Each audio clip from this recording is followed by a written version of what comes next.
And we are live again. The WrestlePurists AEW Dynamite review, hosted by myself, Charlie, and Joe Hulbert, rocking the shades today. AO has sadly pulled out in the last minute. He's not feeling too great. Apparently, reportedly so. So my night off has been cancelled. But we are here, everybody's favorite weekly AEW Dynamite review show. Good show to get into, but first and foremost, please like, subscribe, send any super chats with any questions, any takes, any opinions, anything like that. We'll get them read out. Hope everyone's doing good. Tell me, my fellow co-host, Charlie, what's going on? Hello, I'm doing good. Dynamite was a good time again last night, so I'm excited to talk about it. Had a fairly busy week. Just kind of been hanging out, working when I get work. It's been a weird time recently, but working through it. Excited to talk about Dynamite and excited for Revolution coming up. Card's shaping up well, so yeah. Oh my god, this is sick. Maybe I am hosting after all. Hello, Monty. I'm back. Welcome back. Everything just cut out on me, but I'm back. Yeah, Hopefully this doesn't. Hopefully this isn't a regular occurrence. Anyway, Joe, what's going on with you, man? I don't know really. I've been preparing all day to host the show, making notes, doing press ups, and plans have changed at the last minute, which is the way this business works. I would like to note the shades are not a fashion choice this time around, Monty. As you know, much like Terry Funk in 1981, I'm having issues with my eye, so I'm here as some sort of wounded soldier on the podcast battlefield. But I'm here anyway, so we'll try our best here tonight. It's a new era for the Thursday show. Right? We're no longer the flagship. Demoted. We are now merely the Dynamite review show. I'm calling it that. Well, saying that my pay's the same. I just feel like, sometimes I get messages and stuff where, we was a bit more lawless at the start.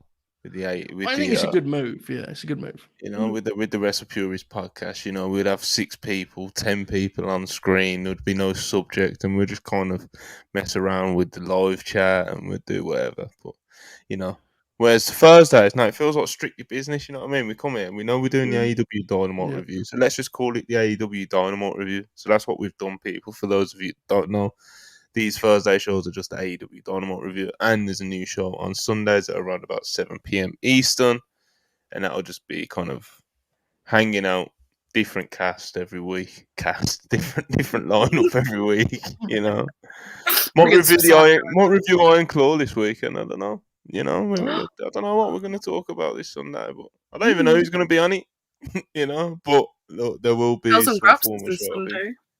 He'll be on at some point. He'll be on at a time. Loaded show. Alright, like I said, like, subscribe, send any super chats, anything like that, and we'll get them read out when we can. But let's just dive straight in, man. AEW Dynamite. Anybody here remember what city they were in? Because I'm pretty bad at the remembering. Austin, Texas. They were in Austin, Texas. I knew it was Texas. I couldn't remember it was Austin. God bless Texas. And what a way to kick off AEW Dynamite in Texas. Dax Harwood, John Moxley, just pure grit, Joe Hulbert. Mm-hmm. Yeah, this was as advertised, right? It was like the physicality in this. Also, this was very those of you that watch the worldwide and hear us talk about Collision a lot will know that this had very much those ingredients of a slightly empty building echoing loudly as chops ricocheted back and forth, which was a theme throughout this. Really good match. Probably a little long. It will be in real. I mean, I don't know if it needs to be 18 minutes long. Especially because the problem with Dax singles matches is, like, if you know for his own, you know the finish because he's only won, and it was against Cash Wheeler. So he wasn't going to be John Moxley that he beat, but the work was really, really sharp, and I think it was a great way to open the show. Great energy, great physicality, kind of wrestling you want from Dynamite, right? Great way to start. Yeah, man, it was. It was really good stuff, and of course, AEW openers, they're never short, Joe. It's. I think there's like a 13, 14 minute minimum, but good stuff. Good stuff, like you said. So, Charlie, what did you make of the opener? I enjoyed it. I did think it went too long, but I've never Dax Harwood single matches aren't necessarily for me. But I love watching John Moxley wrestle, so you take what you can get with these sorts of things. But yeah, I thought it was pretty good. I don't really have much else to say, to be honest. Yeah, it was. Like you said, it was pretty good. It was a nice opener, you know. Mhm. Got me ready for the show, you know. But anyway, next up we had well, after that there was a beatdown angle, wasn't there, Joe? There was. It was an interesting. The crowd dynamic for this was interesting, right? And this kind of bled over into the post match because we had, you know, the baby faces theoretically are FTR, and I think that was again theoretically confirmed by Mox holding onto the choke so long. Yes. But as Cash came in to make the save, and it should be noted, Cash was, I mean, he was blistering Mox with punches, wasn't he? He was lighting him up with punches. The people kind of jeered a little bit. Then Claudio came down for his own sort of save, beat up Cash, and the place came up with BCC chants after they'd laid out the baby faces. And I was like, that was a great kind of microcosm for Blackpool Combat Club, right? It's like, tremendous professional wrestling match, very well executed angle. The crowd reacted to it in a way that I'm not necessarily sure was the forecast, but it was well done pro wrestling. It's just, this is something we've talked about now for 6 months, right? BCC, are they baby faces or heels? I don't know at this point. The crowd here treated them like baby faces, so you know, there's that. But the post match was done very well. It was very sharp, very very sharp. Cash Wheeler was aggressive. My goodness. Had a chip on his shoulder. It was a decent post match, you know. Like you said, it was kind of confusing in terms of crowd reaction. That is kind of a reflection of where the Blackpool Combat Club have been the past few months, like you was mentioning. You know, it's like if your booking isn't, you know, super defined of what side they fall on when it comes to baby faces and heels, then there is going to be those awkward moments unless every single person you put them against is either the most red hot baby face or the most hated heel in the industry, you know, and you are going to get some like mixed reactions and stuff. So I don't know, man. Yeah. I don't know. Should be a good match though. Yeah, that's the thing. It didn't hurt the heat of what they're trying to build, or it's just an interesting kind of quirk to it. It's, you still left this, I think, you know, the idea for this singles match was let's kind of increase the excitement for the tag match next week, right? And I think this did that. It was also like, even mentioned this on Twitter, it was jarring seeing Dax wrestle a match on Dynamite. I know the stat was he hadn't wrestled since April. And he's one of the few guys that has like actually been a Collision exclusive, right? Like it was weird. It felt strange. So, that was notable. You know me, bro. Yeah. All about the brand split. You are, yeah. The brand split that does not exist in AEW, you know. But yes. I can kind of imagine one, you know. I'll quickly forget about this Dax Harwood match. And just or I'll just pretend it was on Collision, you know. This is what you gotta do, you know, to keep the vibes alive. But yeah, vote for brand splits, people. You know, you don't realize what you've got until they're gone. You know. I am on the side of a brand split would be ideal now. I was against it for a while, but they basically kind of have one anyways. They just don't call it a brand split. Yeah. Ever since like Collision like became a thing and it was clear that it was going to be like the CM Punk show when he first came back to AEW, it's like it's been quite like a conversation since then. And at first I was kind of like, I don't know, it kind of makes a lot of sense, you know, they should maybe do it. But I was kind of like tiptoeing around it, you know, I was pussyfooting around it. But now I'm just, after seeing all these moving pieces, CM Punk's not even with the fucking company no more. You know, like, there's been a lot of moving pieces. And all of it has just made me more firm on my stance. So brand splits, if managed properly, are a good thing. Yeah. You know? Was we debating this on the air, or was this a pre or post show? Because remember we had a long conversation about this. I don't know if this was on the air. We had a few over the many eras of WrestlePurists worldwide, you know. Yeah, I'm not sure.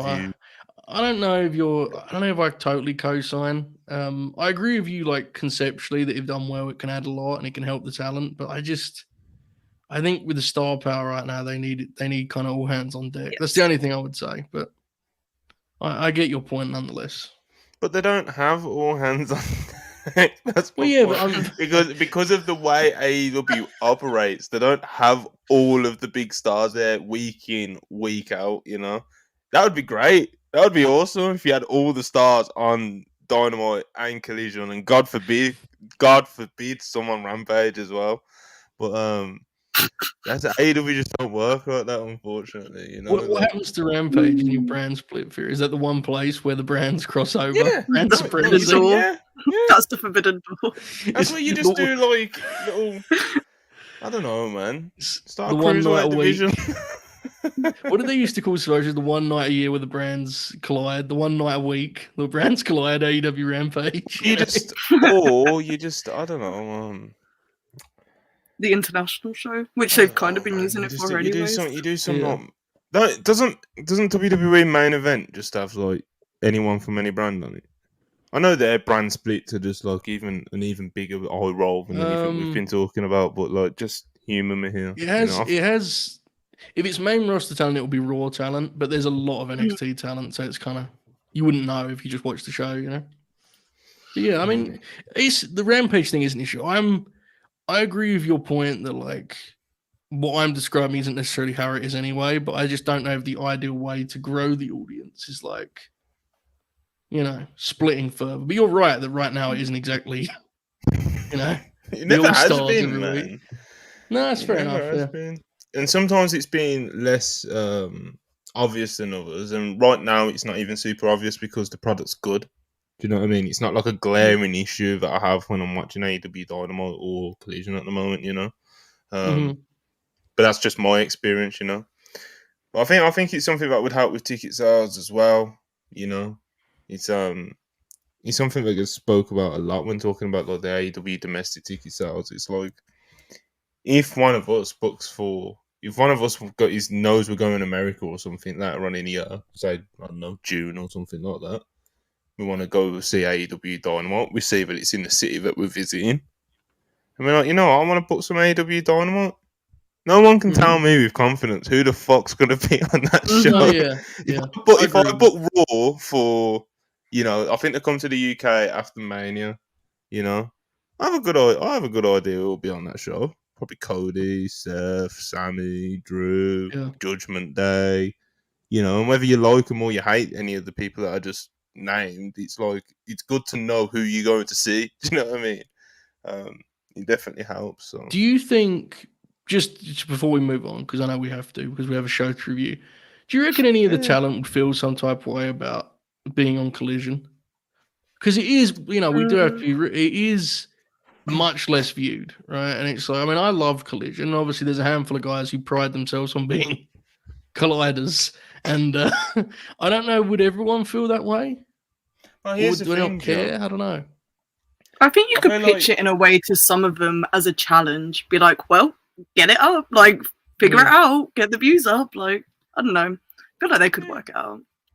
And I do think you could develop like enough of the AEW top stars to kind of like take some pride in Collision. Like we have already kind of seen. Obviously, it's deteriorated quite a bit since CM Punk left, and he was trying to like round up the Collision troops, the Colliders, and doing all that. In like the first 4, 5, 6 weeks of Collision.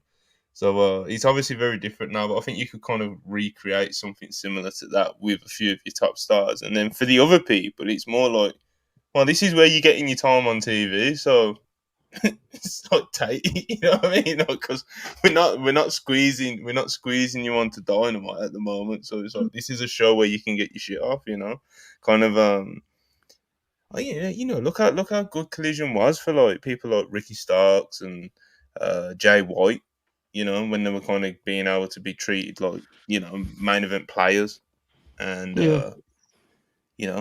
it's well, here's what we should do. Here's what we should do. We should put a pin in it. And one of the Sunday episodes coming up, we should do a special All Elite Wrestling draft. And we'll get like a team of Colliders and whatever the hell Dynamite folks are. Yeah, we'll do that.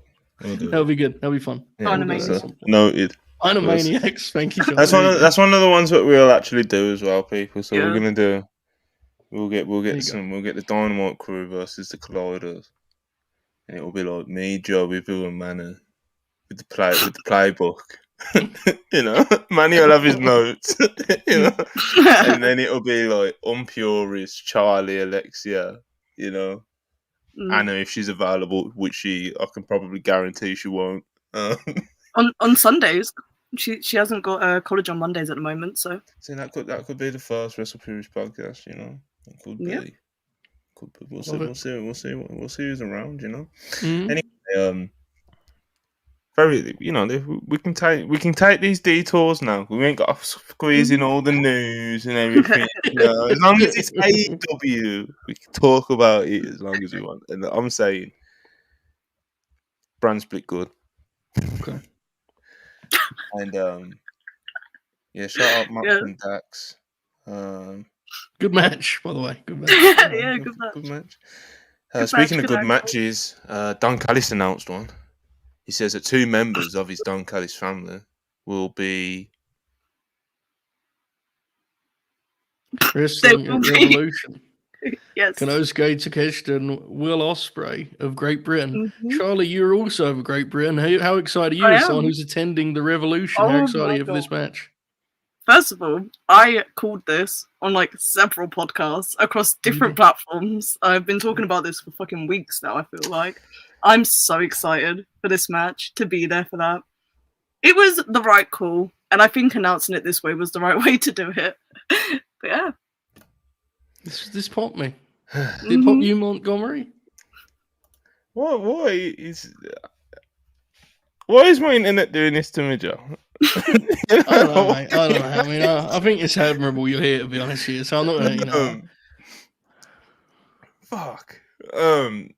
Yeah, so as I'm sure Joe or Charlie very eloquently stated, you know, we got Takeshita, Ospreay, Revolution, and fired up, man.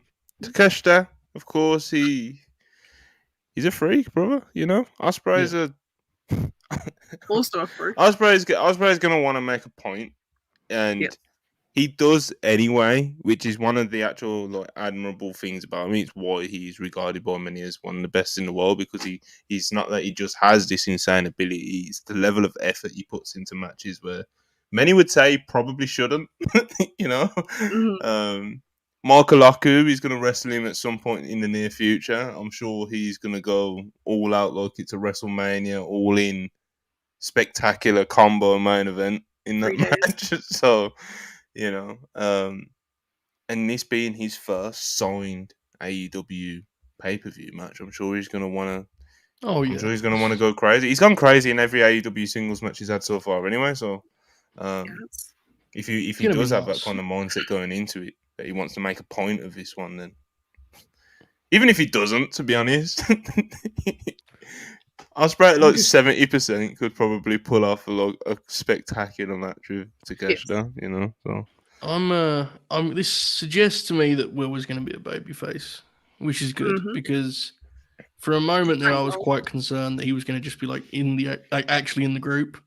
Yeah. But the way this was set up, there's no way. Like, this is the end of that idea, I think. We're going to have to put up with some Jericho tag team, I think, here next couple months, which... Why would you... Well, I mean, we got to be real. Can't you just, like, not mention it until it It's coming towards us, bro. I mean, what do you want me to do? Like, we're in the tracks and it's coming towards us. Ignore it. Just... It is what it is. Suppress it until like, it actually happens. He looks like he's coming in as a babyface, so you know, take what you can get in these situations. And this match will be probably extraordinary. Right, this is probably going to be spectacular. Could steal the show, and that's saying something on this show because this show currently looks like it has like a real shot at being the best AEW pay-per-view ever. And I know that's like you almost don't want to say that because you're like setting it up to foul. Like, look at these matches. What is the floor on these matches? I mean, this show looks spectacular. So I'm very excited for the match. Yeah, it should be some good stuff. Let's take a little quick break. We've got 1, 2, 3 super chats. Some of our spectacular listeners.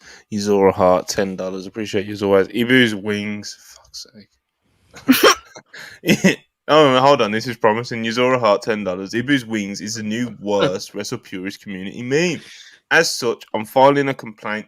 Monty, I need Ibu fined and suspended for 30 days pending an investigation. I mean, it's not his fault, you know? Yeah. It's like he posts his wings and he posted them because he was seemingly proud of them at the time, you know? It's and then, you know, the people just kind of ran with a very worrying narrative, The thing is, you know? the actual jokes about the wings are not really funny to me at all. No. But what is funny to me, and will always be funny to me, is the idea of Ibu like really proud of his. just how like the idea of how thrilled he must have been to have taken that photo, you know. Sincerely posting it, like, damn, look at this. God That bless would- the man. That's what's actually funny to me, you know. But yeah, I co-signed the first sentence of this super chat, to be honest. Yes, I do Yes, agree. it's getting Cannot very, escape. it's always funny at first until it has 500 quote tweets, you know. Yeah. Like, Ran into the ground.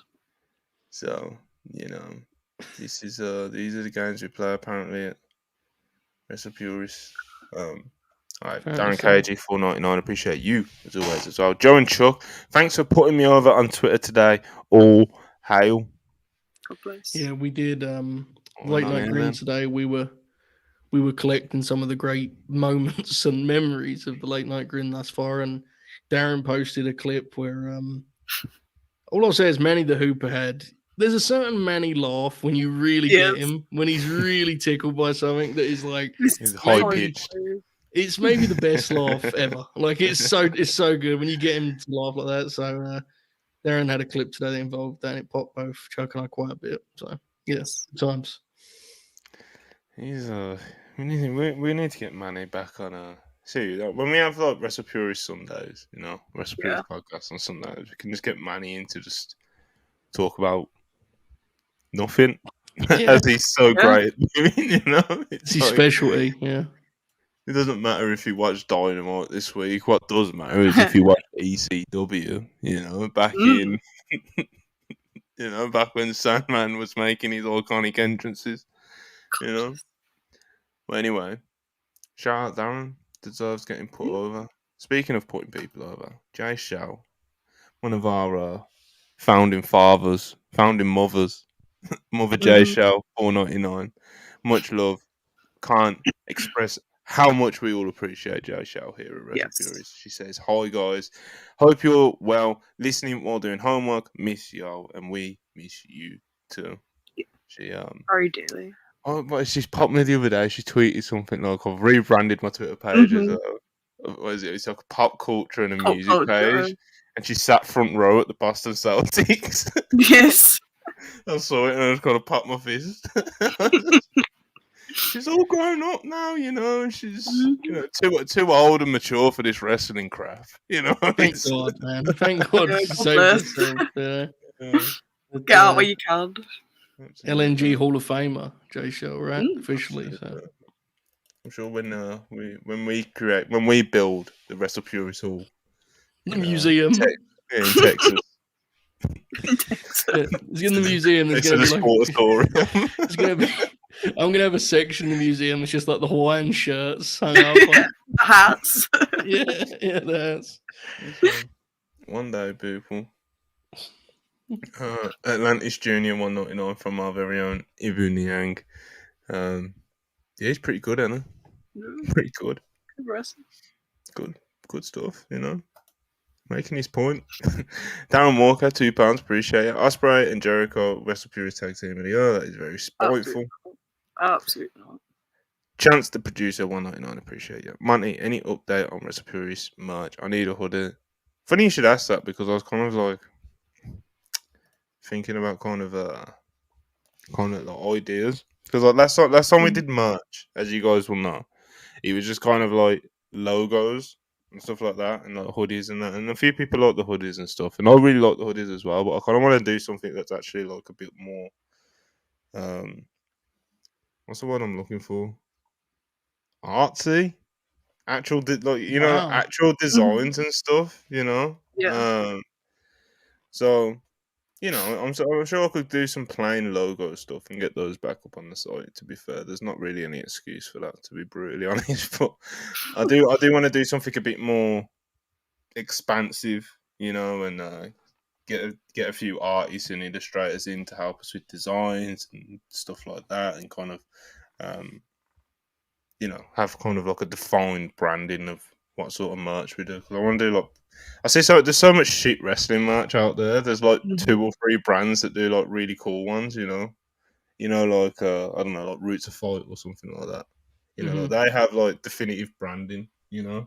Um, when you hear that a certain wrestler is going to do a collaboration with them, you kind of have a rough idea of what sort of aesthetic it's going to be because they have their own branding. So to avoid me waffling anymore, I kind of if we do it again, I want to do it properly. I want to do something really cool. So hopefully at some point this year, not too far away. Ibu again, Brown Breaker, It's pretty bad. bright, bright talent. Charlie, this is not a hill anyone should still be on. Stop this. I don't watch the shows. I don't know what he's up to. He's teaming with Baron Corbin. That's all I know. Exactly, and he's getting put over, so that's how good he is. That team is pretty sick. I must have. That is a good team. That's a really good team.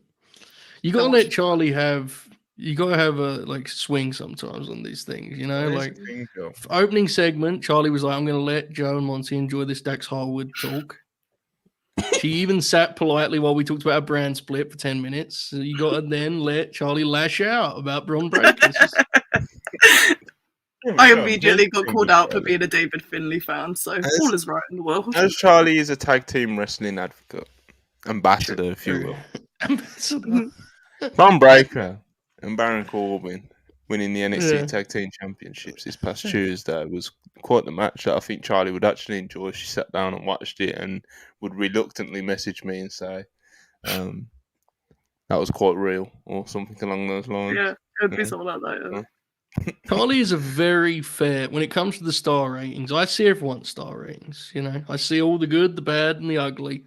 Charlie is very, very steady, very fair. So I have no doubt she'd enjoy if she watched it, but watching it is really the challenge there. Finding the time to watch it. I'll sit down and do these things, but our British Strong Style Tag Team Champions yet? This is someone related to Dynamite, but I just like to ask. Australia, baby. It's coming Is that when the match is? Okay. Yeah. I might be seated for that match specifically. I don't want to watch the Chambers. What time is it on for us? What time does it start for us? It starts at like a nice time for us, doesn't it? 9 or 10 a.m. 11, like 10 a.m. or some shit. Yeah, man, we can. I have no excuse to not watch. Actually, I'll probably be up. So I'm British Strong. They're bringing it on, Charlie. I actually think they should. I actually legitimately think they should. What's the main event of the Chamber show? Probably the men's chamber. Which is the one to fight Seth, right? Or to fight for that belt anyway. Got ya. Yeah. Fascinating. Yeah, because Seth's probably not going to wrestle. Cody and Seth are on Grayson Waller effect. Yeah. Do you not think there's a chance? I think Seth's losing that belt before Mania. I'm convinced of it. You reckon? I think he might get cashed in on in the Grayson Waller effect. That'd be fucking hilarious. No, but didn't Damian Priest saying like a WWE exclusive that he can't cash? I don't think it was a WWE exclusive, but he has said at some point very recently that like he can't cash in on Seth because he's injured. Like he can't cash in because he's not cleared.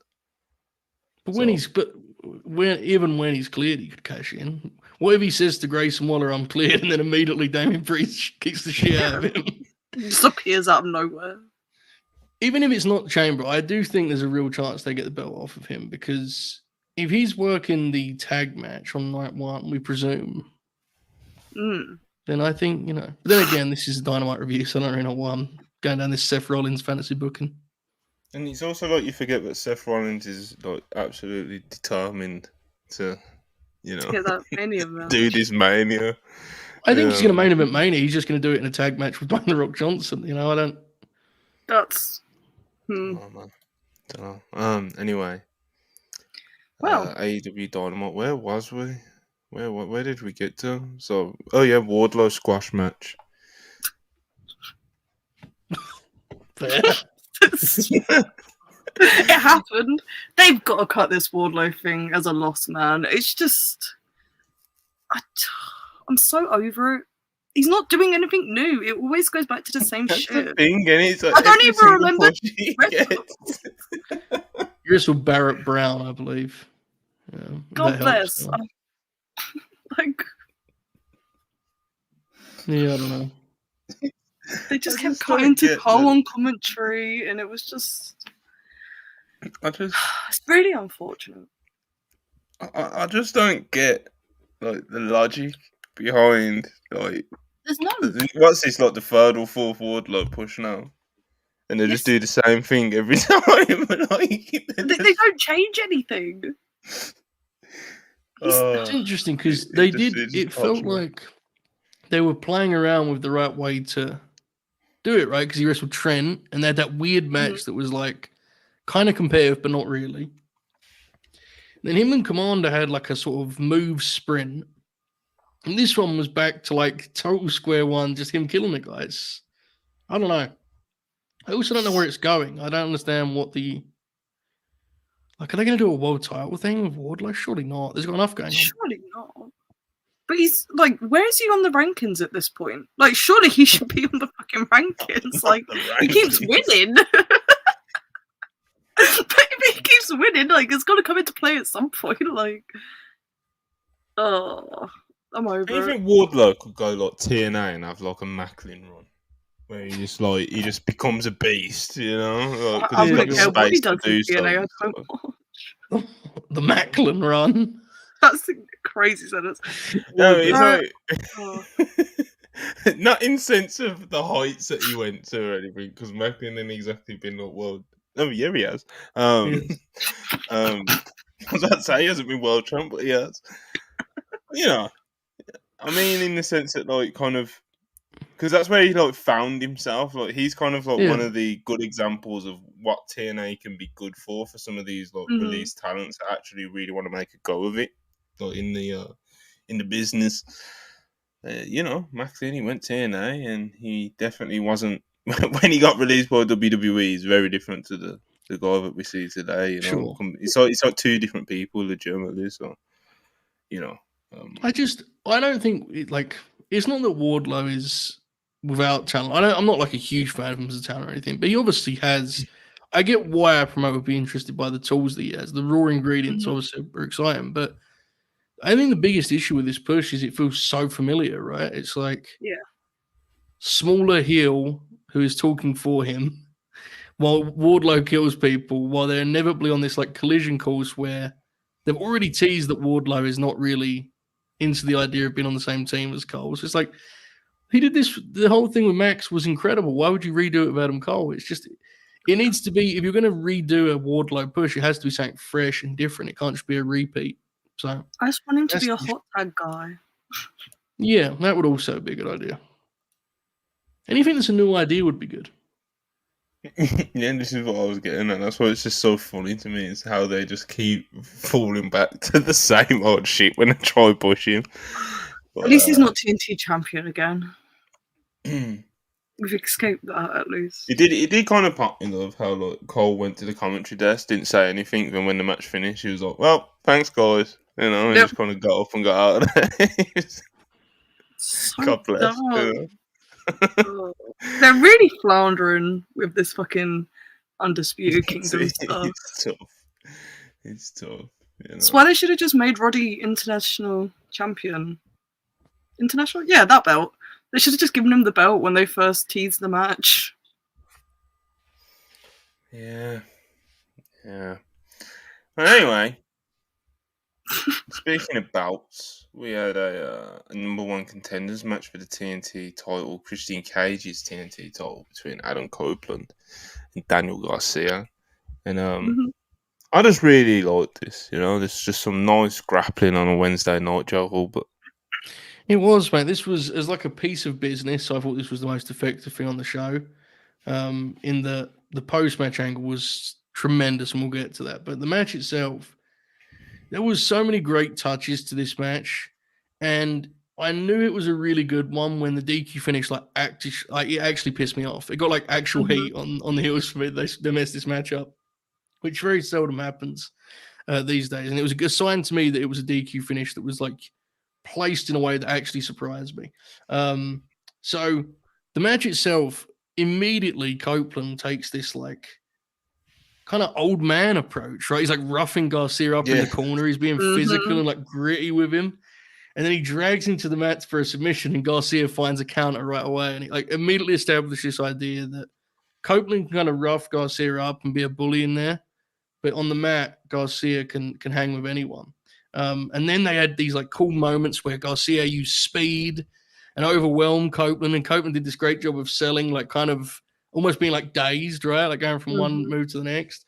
It's just really smart stuff. And I actually thought this was trending towards being like something kind of great, honestly. If this just continues on its trajectory, I think this is Copeland's best AEW match so far. I know it's only been a short run, but he's wrestled a lot, right, in this run. So, yeah, this was going really well. The finish surprised me, and I'm very intrigued as to what it means for Revolution. Very intrigued. But nonetheless, I hope we get a rematch at some point, and maybe this means Garcia gets the Revolution match. Right? Maybe. Garcia gets the Revolution match. He's got to win, bro. We can't keep. No, I was trying to figure out what. Keep edging us like this with Daniel Garcia, bro. Especially the way he touched on it in the promo last week. Where he's like, always get one win away, and he could win by a Copeland run-in, right? That could be Copeland's return as he cost Christian the belt against Daniel Garcia. Yeah, but either way, tremendous match. I thought tremendous match. Yeah, very very nice match. Don't want. Yeah, what, Charlie. Thoughts on the match? We'll talk about the angle separately. I really enjoyed the match. Like Joe was saying, like it was trending towards something really great. I don't like no DQ finishes, or disqualification finishes. My God, I don't like finishes like that, especially in situations like this. But it was what it was. But I really enjoyed the match, and I enjoyed Edge being a bit of a dick. Like there was that bit with the guy in the crowd where he like snapped the sunglasses, but the guy just had another pair anyways, which was quite funny. But yeah, man, it was interesting seeing him lean that way. But Danny did great here. He looked great. Yeah, I really liked the match. I would like to see them have a full match at some point. But yeah finish kind of sucked. Yeah, it's it's weird. I think it's a DQ. I think they called it a DQ. So it was a no contest. No contest. So they attacked both of them. So it was like who would be getting disqualified in that scenario? Like it was a no contest, And obviously, after the patriarchy come down and do Christian's bidding of, getting the match called off and the no contest going, they then do the beatdown on everyone, but special attention on poor Adam Copeland, who suffers a concerto. Daniel Garcia not very happy about this.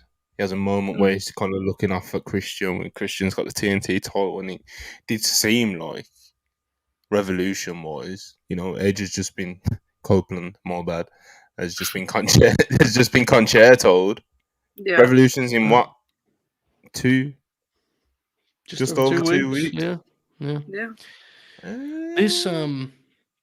This angle was like peak Christian Cage in that he comes in after these guys have done the work for him, and he's like relishing the chance to take advantage of the situation. It turns around and he becomes the absolute biggest coward in the world, right? Like he's like scrambling for a chair, he's begging off the whole deal. And as soon as Mama Wayne comes in with the low blow, he suddenly is like, Christian like springs back to his feet, like, yeah, let's get him. And I say it every week, but seriously, he's the only dude on this roster pretty much that actually gets like a heel response. It's incredible at this point. And it's like most of the audience likes Christian Cage, which makes it even funnier that he gets that reaction from them. He gets actual heat. It's incredible. So yeah, the angle was very well done. I thought this was all a strong piece of TV. I like this a lot. Yeah, there is definitely something admirable about the way Christian Cage actually approaches being a heel. And something Copeland said about him very recently in one of his interviews, wasn't it? Like, he actually gets a kick out of being an actual heel, not, hmm he's not trying to be cool out there. He's trying to be a heel, It's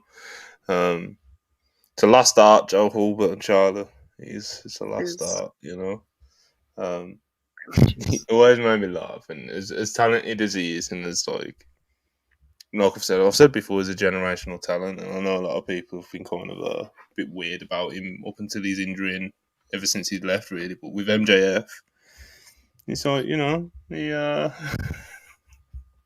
mind, not doing the MJF thing. he's he's been out for a minute, wishing him a speedy recovery. Who knows when that'll be. Was about to go into a whole lot of MJF detail there, but we're not doing it today. We're not doing it. It's meant to be my day off. It's meant to be my day off. So Jizzle, $2, appreciate it. If you only watch Dynamite, Daniel Garcia is a total loser. I don't think anyone watches AEW like that though, bro. Like, I get that you're trying to make a point, and he absolutely is a valid point, but it's less than ideal that Daniel Garcia does happen to pretty much lose every time he's on Dynamite. And his wins and his significant things that he's been doing recently has been more on Collision side. But, like I just said at the start, nobody watches AEW like that. So it's like, you don't get the people who are like, I don't watch Dynamite, but I watch Collision now. I don't watch Collision, but I watch Dynamite. So, Dynamite obviously is the more popular show. The views do say that, but no one's like, I don't watch Collision. Rampage is the only one in it, really. So Yeah.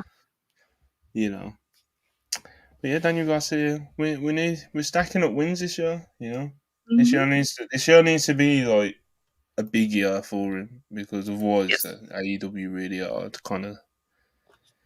I don't know, man. If you're a young talent looking at AEW, I think you should be looking at someone like Daniel Garcia and how they manage him, because it's not like he's got the talent there. His character work has came leaps and bounds. His promo work has came leaps and bounds. His wrestling's always been there, but he's genuinely got better over the past few years. The only thing I think you can say about him is that he could probably put on a few pounds, but he's still young as fuck. So it's like, it's not like he's in his prime 35 and, you know what I mean? So I think he's great, basically. Co-sign. I think he's pretty neat, Yeah, I think it's pretty neat. Poor guy. God bless him. We're rooting for him. I missed you weren't really like a proper segment, which is probably why I missed it, but like the Young Bucks getting off the jet. Yeah. Oh, nice jet. Pop. REVPs. Still in the white suits with the blood covered on it. That's kind of the bit they're going for. They've got a new facial hair now. Kind of like not quite a soul. Was it a soul? I don't even know what you'd call it. It was the Sting, wasn't it? It was the old Sting. Main event Mafia Sting. What do you call it? The Sting. That's what they call it. Offensive. Go in your local barber shop and go, give me the main event. I was going to say, bro, I don't think that would wash it. Or go to the black barber. If you say Sting, most will get, but you sometimes will have to add main event Mafia Sting, especially if you're international. All right, noted. But yeah, Charlie, I'm sure this all pops you, doesn't it? Yes, absolutely. The Young Bucks are getting up to something when they're changing the facial hair every week. It's quite diabolical. We're so back. I have missed this. They're really putting energy into it, and God bless. I was coping so much of 2023 with a lot of stuff they were doing, but we're back. It's fine. Nicholas and Matthew Jackson are back to being committed to their roles, I guess you could say. Yeah. And Jean, he's calling. See, I was thinking Soul Patch, but isn't that a Soul Patch is just this bit, ain't it? Like a Soul Patch ain't all the way down. Like in a Soul Patch, just like a patch. Do you know what I'm saying? No. Not a clue. I'm saying a Soul Patch is just like a little patch underneath your lip. But what they had was like the whole, like you went like the a whole line way down, straight down. like a line. A soul strip. Yeah. So Yeah. I'm not. I don't know what. I don't know what we're calling. I don't know what the actual like real term is other than the Sting, which I don't think my barber knows what that is.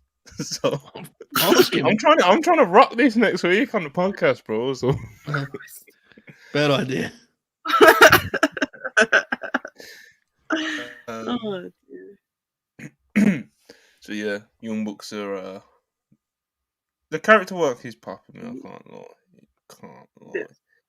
But yeah, Copeland Garcia Revolution potentially, and Timeless Tony Storm presents Wet Ink, which is basically like this long, elaborate, artistic promo on Deonna Purrazzo, you know, Mhm. and yeah, I've never been the greatest person to come to in terms of wrestling content creators to review Timeless Tony Storm, so I'm gonna pass this along to my fellow co-hosts. Ladies first, Charlie. Yeah, it was alright. She got her point across. I just want to know if she actually got the new tattoo or not. I couldn't tell if it was real in the black and white filter, but I think it was, which pops me quite a lot, to be honest. That's commitment to the bit. But yeah, she was just kind of chatting. I have really no idea what she was saying other than the fact that her and Deonna go way back, and now she has this new tattoo. I was like, okay. Yeah. Joe, what did you give this on Letterboxd? Yeah, flat 3 probably. Added it to a couple lists, probably one of those deals. This was I don't really know what I think of this. It was short though, wasn't it? It was pretty short, and Deonna's promo. I will say, it was quite jarring going from this sort of extravagant, colourful piece of programming to Deonna just kind of cutting like a straightforward interview afterwards. I don't know. I feel like we're kind of the wrong people to ask, Monty, because it's like it's not really our thing, but it's fine. It's one of those gimmicks at this point. You think what you think of it at this juncture, right? It is what it is. But Tony always does the stuff well. It's always well executed. It's just not always, kind of in my line of admittedly rigid wrestling brain. It doesn't always quite fit in, but it's fine. Oh yeah, and like you said, it was quite jarring to go backstage to Deonna Purrazzo, where she was just like, "I'm gonna break your arm, bitch." Yeah, she was the wrestler. Okay. Yeah, but I will say, like, at least they're telling a specific story and they're detailing their past, and it's going week to week, and it's like, I know that sounds so ridiculous. That's the thing we're praising, but like, let's be real.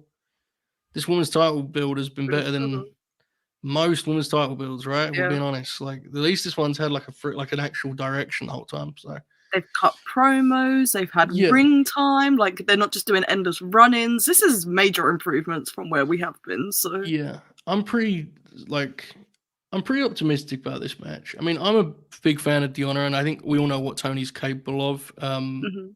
Feels like if Tony's ever going to wrestle like as herself while being Timeless Tony, this is going to be the match, right? So yeah, I'm pretty optimistic. Yeah, for the women's division, it was like I guess you can go back like a month, 2 months, however long you want to go back, but definitely quite recently, the AEW has been AEW has been putting kind of like more of a focus on the women's division, whether that is or isn't because Mercedes Moné is coming in and they want it to be like a strong division for her to walk into. That's obviously is a lot of people's assumption, but regardless, when they first started doing it, it was more kind of back when they were doing like the initial this sky blue character change. Julia Hart winning the TBS title. Abaddon was on TV and shit. Timeless Tony Storm was still kind of like, especially for the people who were kind of more inclined to turn their nose up at those gimmicky characters. It was still quite rough around the edges, to be honest, especially in ring. So it's like you could see that they were putting the focus in, but it kind of almost felt misplaced. And that's not a shot at any of the women in particular. It's just that they do have a stacked women's division full of like kind of stars waiting to be made, Yeah.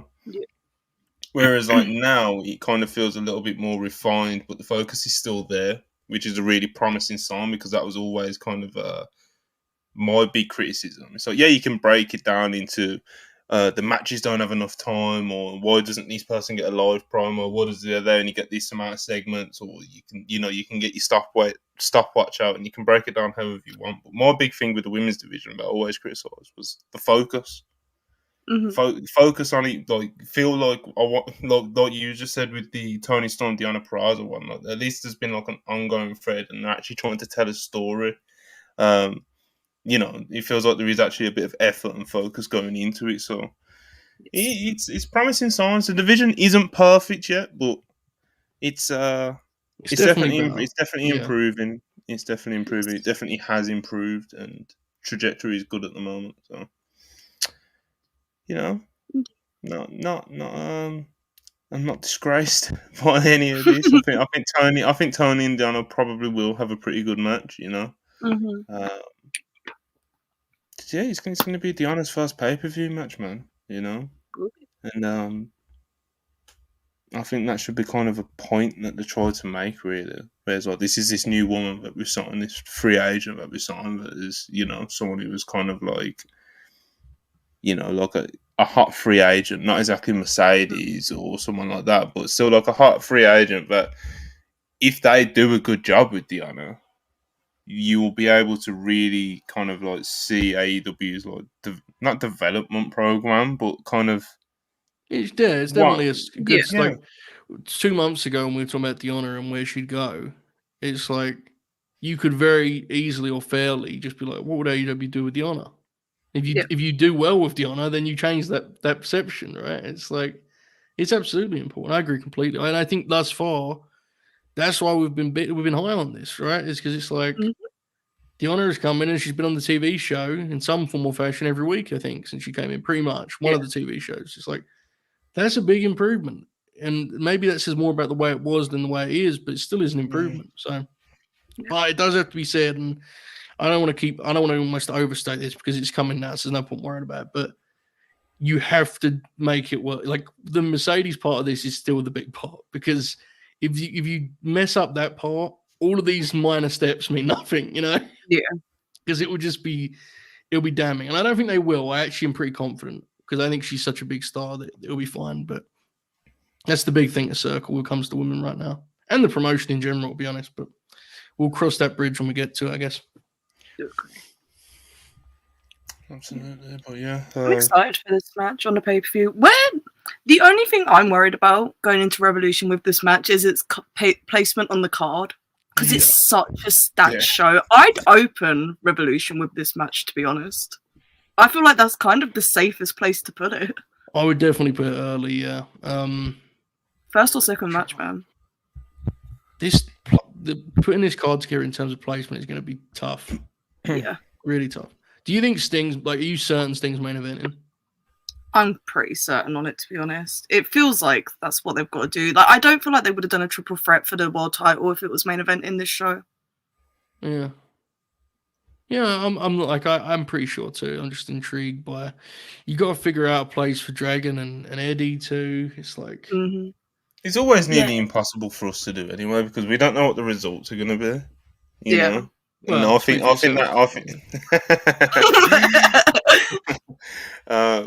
obviously that drastically affects the pacing of a show, So it's tough, and I'm sure TK, QT Marshall, the big man is back. TK, QT Marshall, Will, Jimmy Jacobs, Greg Gagne.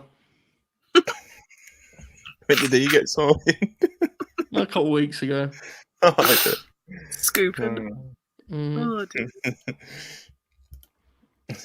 Speaking of scooping, I was fucking right. The people doubted me in the live chat. My fellow co-hosts doubted me, but I need to take my victory lap before somehow I get proven wrong again, like I did with the Dwayne stuff.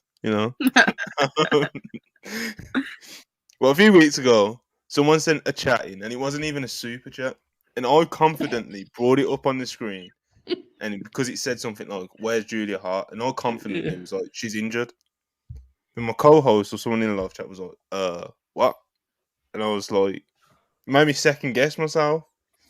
And I was, someone told me this, as in someone who would know, like someone from AEW told me this, and I knew it happened, but when I was looking for the messages, I couldn't find it. Then everyone doubting me. It made me second guess myself. So the past 2 weeks has been this like almost ongoing bit of me not knowing what's going on with Julia Hart. And today, Fightful Select confirmed that Julia Hart has been injured. I think they said for about a month. So I was fucking right. And they also reported that Wheeler Yuta was injured. And those of you who will remember last week's show, AO dropped that in the live chat. So that report that came out today from Fightful Select. Obviously, Sean Rossap does a great job, and he was able to confirm these things and not forget who told him these things, so he could put it out as an actual report. Point is, we was right.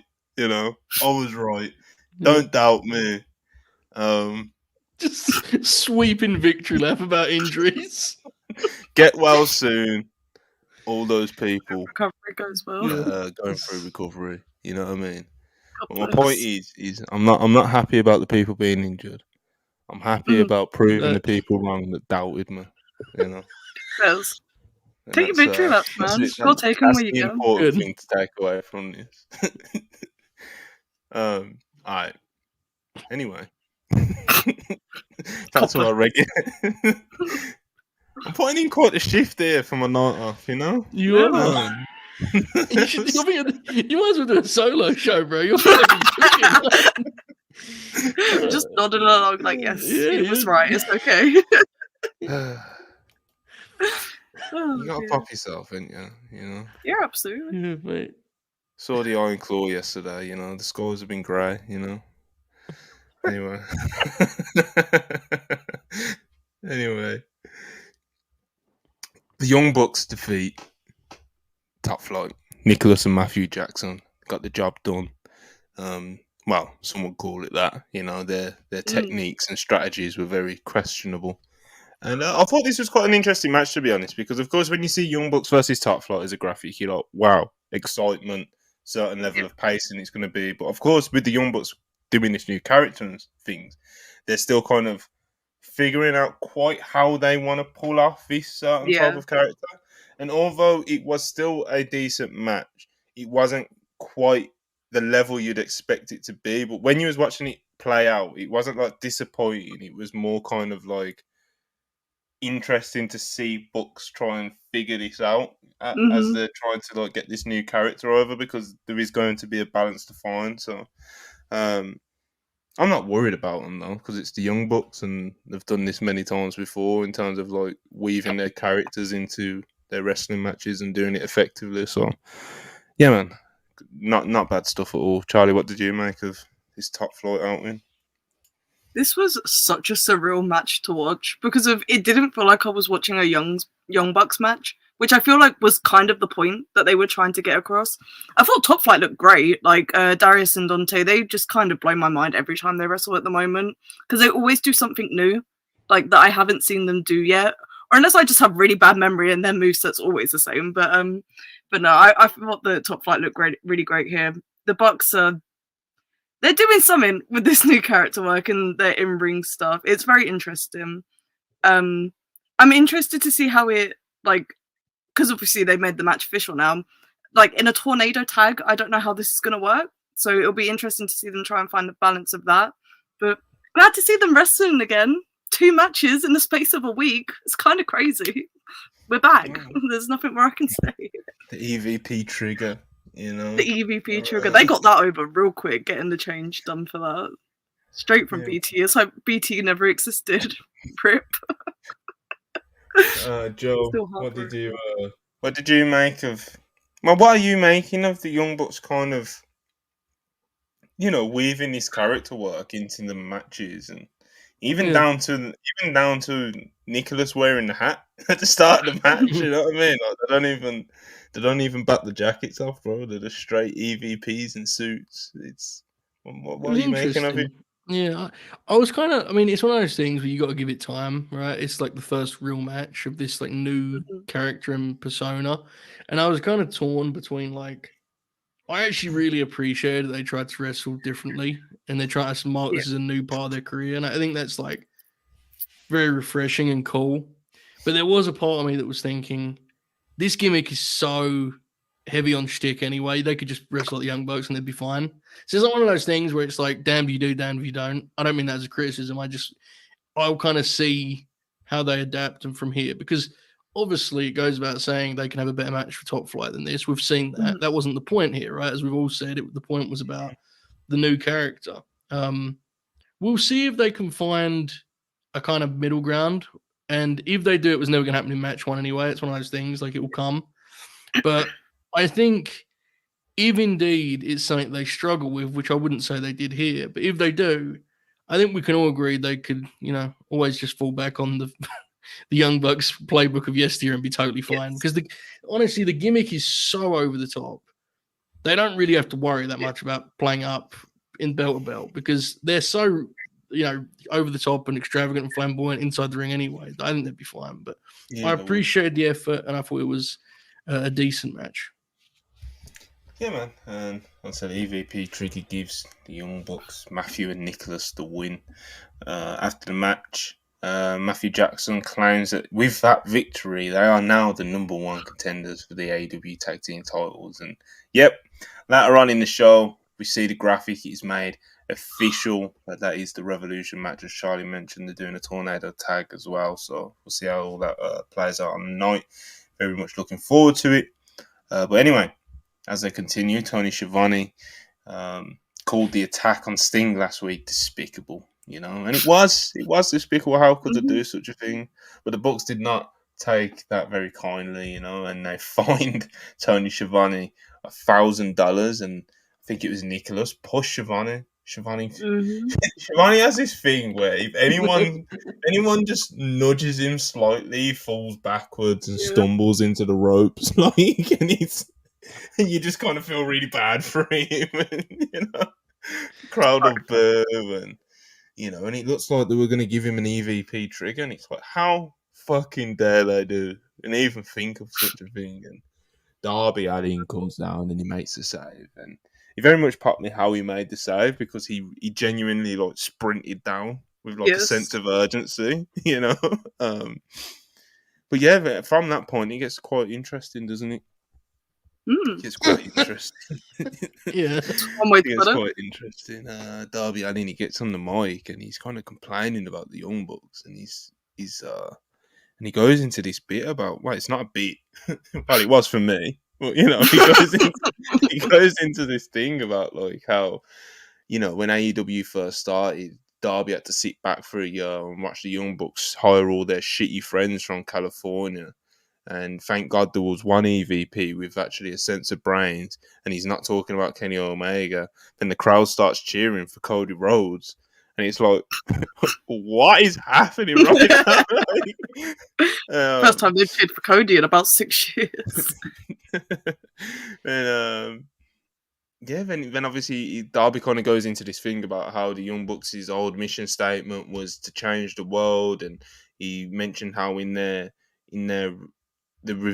interview that they did after they renewed their AEW contracts, how they didn't mention any of those original mission statements and basically called them frauds and stuff like that. And, started quite the discourse, but even in the moment, I was quite baffled by this. I was like, what is this actually?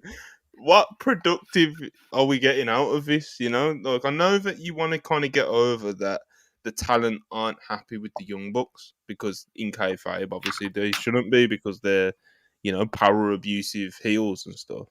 And I don't know, I'm seeing some people kind of be like, well, they're kind of they're trying to portray what some fans think of them, but there's ways of doing that without kind of getting too insidery, if you know what I mean. And it's kind of a few weeks ago when we was talking about this new gimmick that they were debuting and stuff. I was always optimistic about kind of what they were trying to do, and I always said that there was a lot of potential in doing this stuff and kind of going down the road that they're seemingly going down. But there was always that kind of but with this. It's like it can very easily spiral into wrestle crap, basically. Yeah. And even though this wasn't directly the Young Bucks, it's their gimmick is what caused this kind of like weird segment to happen. Again, even though it wasn't Darby's had directly weird them. promos before. Like during the Four Pillars feud, that I He did, remember a yeah. very distinct Darby promo that was like, what the fuck are you talking about? He can get a little. I think Darby, his delivery generally has got better. That was not on display here by any means. But Charlie is right. He has previously done promos that we talked about on this show of being like weirdly inside baseball in a way that felt out of character for who he's supposed to be. You know, there was definitely a Pillars one that was that way. Yeah, that's the point. Look, when the Bucks have a gimmick like this, where you have to kind of tread the line, which they had, like I said, from their point of view and their performances so far, I very much enjoyed what they have. This isn't kind of like a shot at them.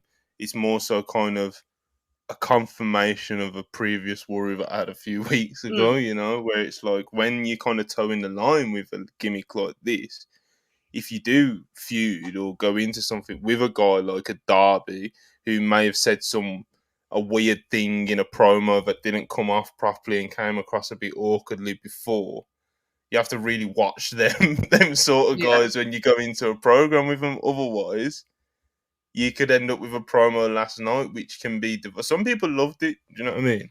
Not everybody hated it. It wasn't a promo that was universally hated, but it's definitely been a talking point, and I think there's pretty valid reasons for why it has been a talking point, because I don't get what's productive about, especially the main part has been about like the Cody thing.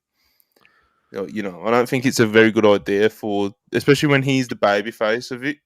You know, like the baby face of this feud being like, you know, you signed a bunch of shit wrestlers. Cody was right.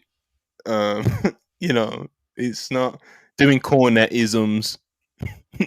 You know, it's that was really unfortunate. I don't think that's really what the babyface should be doing. You know, I don't think it's really productive to do that. Why are you not angry that they attacked Sting? Why are you not talking about that? Why are you talking about when who they hired? Like, shit, you know, who the fuck cares that Brandon was on the first episode of Dynamite? Like, why are you not angry that he attacked a 64-year-old man? Like, bro, it was real weird. It was just a really weird promo. It's a shame too, because the Shivani stuff with the Bucks was very, very good. Very well done. It was really strong. It's just, I think it's a case of kind of getting too cute for your own good, right? Like, it was actually a very simple setup for Darby to just be real mad and say that him and Sting were going to whoop the Young Bucks. That was all it needed to be. But yeah, again, also, I do think Charlie's right to point out it's not a new thing with Darby. He's definitely a culprit at times. It did kind of pop me that he made the reference about them hiring their shitty California friends. He wrestled in SoCal a lot. Darby was on those indie circuits. That's what I was kind of thinking as well. I was like, hold on. He did PWG. He did all those circuits. Like, I don't know what the fuck he was talking about. This is why I'm just genuinely baffled by this promo, because like, getting the crowd to like inadvertently chant for Cody when he's like got all his shit going on in WWE right now is a choice. Like, I don't know. Maybe we should just not let Darby cut promos. His promos, his delivery and stuff has got better though overall, like broadly speaking. It's just that every now and again he'll go off on a bit of a tangent or something, or he'll make a bit of a comment that'll come off awkwardly. So even last night he was going on this like passion-filled rant about the Bucks, and the crowd just weren't like they weren't like booing him or anything, but they weren't like with it, and he would like leave these almost like applause breaks and not getting it. It was it was interesting, but like I said again, like kind of one of the worries from the start with the Young Bucks, this new gimmick, maybe not quite the turn I was expecting, was kind of, you know, it's when you do like a certain type of gimmick like this, it leaves it up to interpretation for guys like a Darby, for guys like, I'm sure MJF would say a fucking weird line or two about him at this point, you know, like it's, do you know what I mean? Like, so you have to, And I very much doubt that Matt and Nick went out there not knowing what Darby was going to say. Yeah. You know what I mean? So it's not like, I don't know. It's a weird one. It's a weird one. But again, I think with a gimmick like this, it can spiral into very weird territory. You know, and I just hope it doesn't do that because we don't need any of that. A few super chats. Fabrizio Romano, $5. The big man. Breaking. Kylian Mbappe has hired Barry Bloom for negotiations this summer. But it's not going very well because Real Madrid are offering him less than he's making now and less than what they offered him 2 years ago. So need a new super agent. Will Chisholm, $5. Appreciate it. It was really nice to see Darby help Cody to get a babyface reaction from an AEW fan base. It's so weird, man. Like, he's literally about to main event WrestleMania, and I'm not saying you need to like erase him from your history or anything, but like deliberately being like, "Oh, he was the smart one," is you know, it's kind of crazy.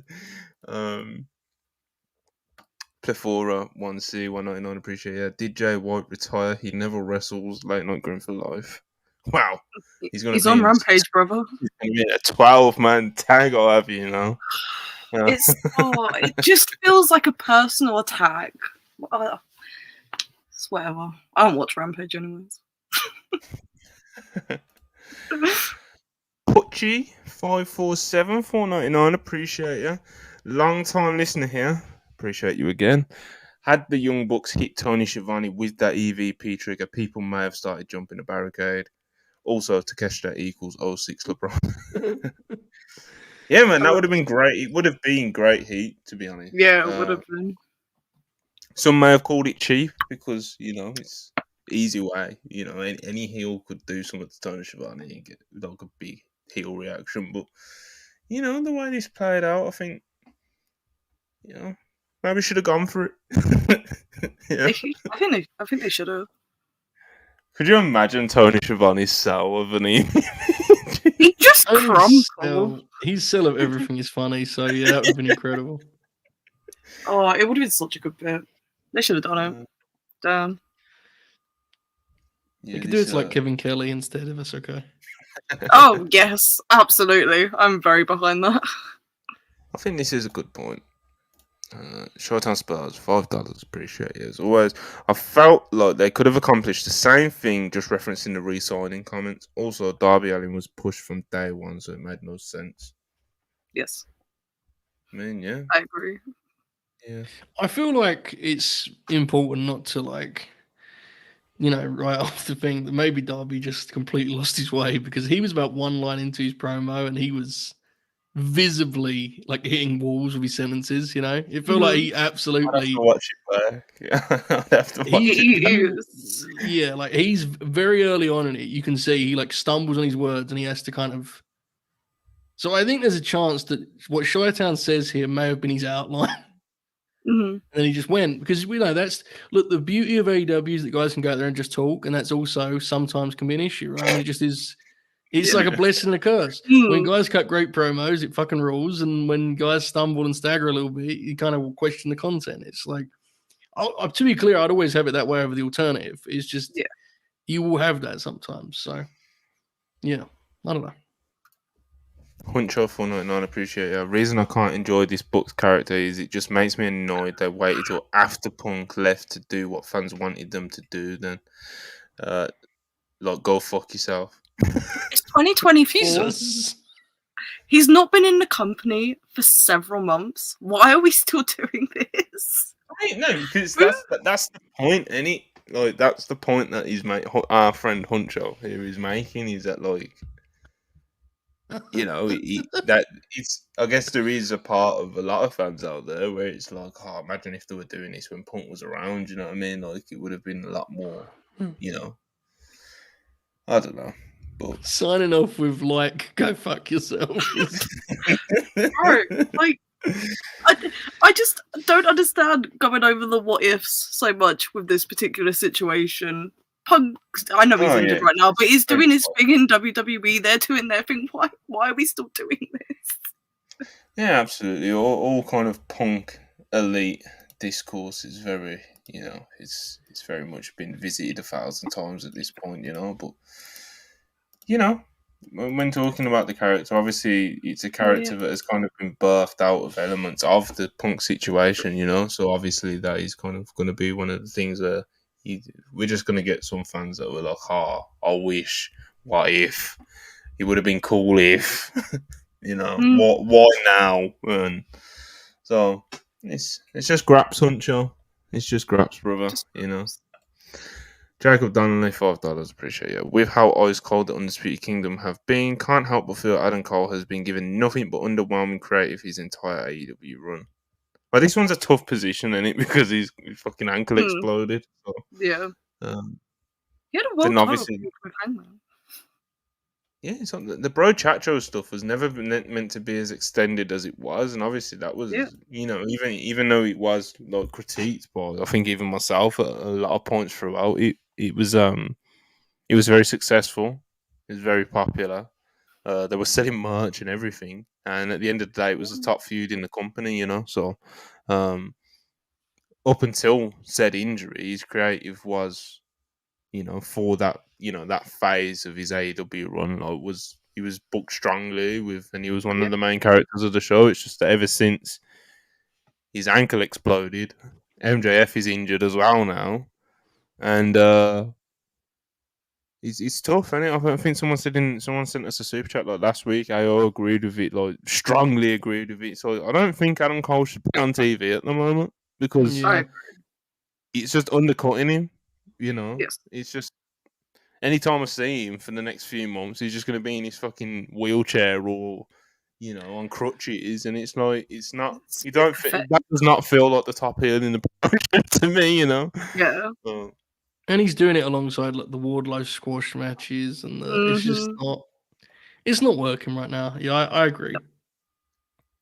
You'd be Go back. better off doing like stylized pre-tapes with him, or whatever. Like you'd be anything that's not him just being wheeled down the ramp and sitting on commentary or whatever. It's just Yeah. it doesn't feel big time. yeah. Yeah. Pretty Okay. unfortunate. Andy, 100 rupees, appreciate you. While I have issues with the Bucks' character, there's no point market analysing this build. Ultimately, these characters have decades of equity in them. The match at Revolution will obviously be great. Yeah. It's not. When we were talking about the Bucks, it wasn't even necessarily like this build in particular. It's just kind of one of the directions I was worrying about for the Bucks in general going forwards. Is situations like this happening, where it's like Mm-hmm. one of their opponents might interpret their character a certain way, then go off on a tangent like like Darby did last night. So that could be anyone in the promotion. So that's kind of where I was coming from with that anyway. Shout out Andy. Will Chisholm, $5. Appreciate you as always. Did Darby know that in his promo he was slick dissing Kenny Boy saying, "And I'm not talking about Kenny Omega"? That was a weird one as well. Look, Kenny Omega just getting a stray shot, bro. What did he do? He's not done nothing. He's out ill. Yeah, Hope he's recovering well. God bless. Like, absolutely. That line was clearly something that was like considered beforehand, because as soon as he said it, the Bucks were like, "Kenny, you mean Kenny? We like Kenny, yeah. So yeah, he was very proud of that line. Yeah. What time? It was a funny pro. Joe wasn't watching live, but I was. And I was talking to Joe about it was something else. And just mid conversation, I was like, "Are you watching this Derby promo with like 10 laughing faces? What is happening right now?" Oh, dude. But yeah, Jay Hayes, $5. Appreciate you, brother. Wait, is Darby supposed to be a surrogate for Punk in this feud? Some people have speculated that, like a lot of AEW fans did think that way, and even like the Cornettism, bro, the All Friends Wrestling and those sort of references there, bro. Like, maybe some people in AEW think that that's half of their fan base or something, but it's not. Like, Yeah. it was a crazy way for the babyface to present himself when you're looking at it as a fan, So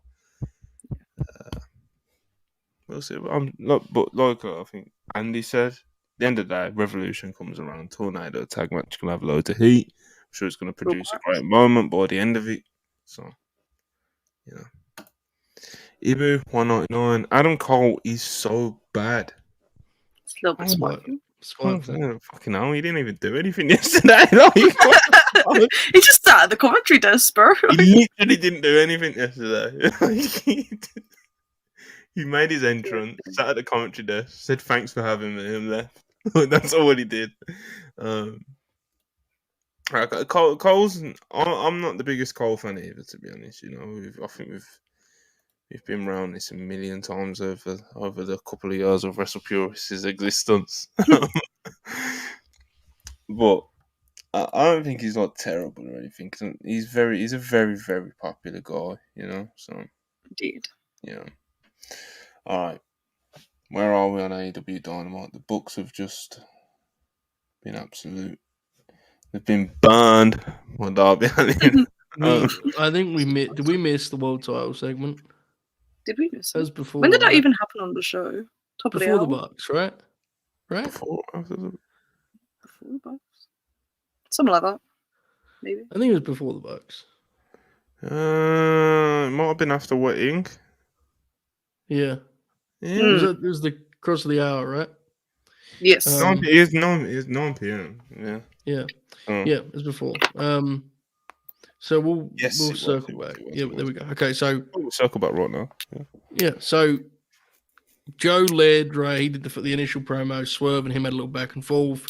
Hangman came out and kind of went further in that heel direction we were discussing last week. Him and Swerve got in each other's face. And then Joe kind of got tired of watching them argue and so he was going to kick both their asses at Revolution. And spat so many words in such a short amount of time, right? And did not stutter. That was kind of wild, yeah. Mm-hmm. So I thought this was an interesting segment in terms of what the finish is going to be at Revolution, which has been something that's kind of been developing here for a few weeks. I don't know which way this is going, Charlie. Firstly, what did you think of the segment? And then, who do you think's the favourite to win this match? Bro, I know who the crowd wants to win. They want Swerve to be world champion. It is very, very obvious. Even when he was just in there with Joe, Joe didn't really lose them, but the crowd was so hot for Swerve. And man, if Swerve gets pinned at Revolution, it's gonna be an interesting reaction in the building, I think. But I don't know who's gonna win. I was convinced this was gonna be a short Joe reign, but I'll be happy if you won. It's so tough. But this segment was fucking awesome. It was really, really good. I liked it too, and I think it speaks to the build that when this thing was coming together, I was pretty confident Swerve was leaving Revolution as champ. Mm-hmm. And as we get closer to Revolution, hilariously, I'm now somewhat convinced that's the least likely option of the three. Mm. I think we all agree Swerve's getting that belt here sooner than later. I'm just increasingly, I don't know if it's going to be Revolution. It feels like you were confident last week, right? Hangman's going to kind of play spoiler here. Now, do you think Hangman's getting the belt, Monty, or do you think he's going to cost Swerve the belt? Which do you think of those two? Because they could have a similar effect on us. Can we write off Big Business hosting a title change? Because absolutely not. No. Regardless of result, regardless of result here, I think.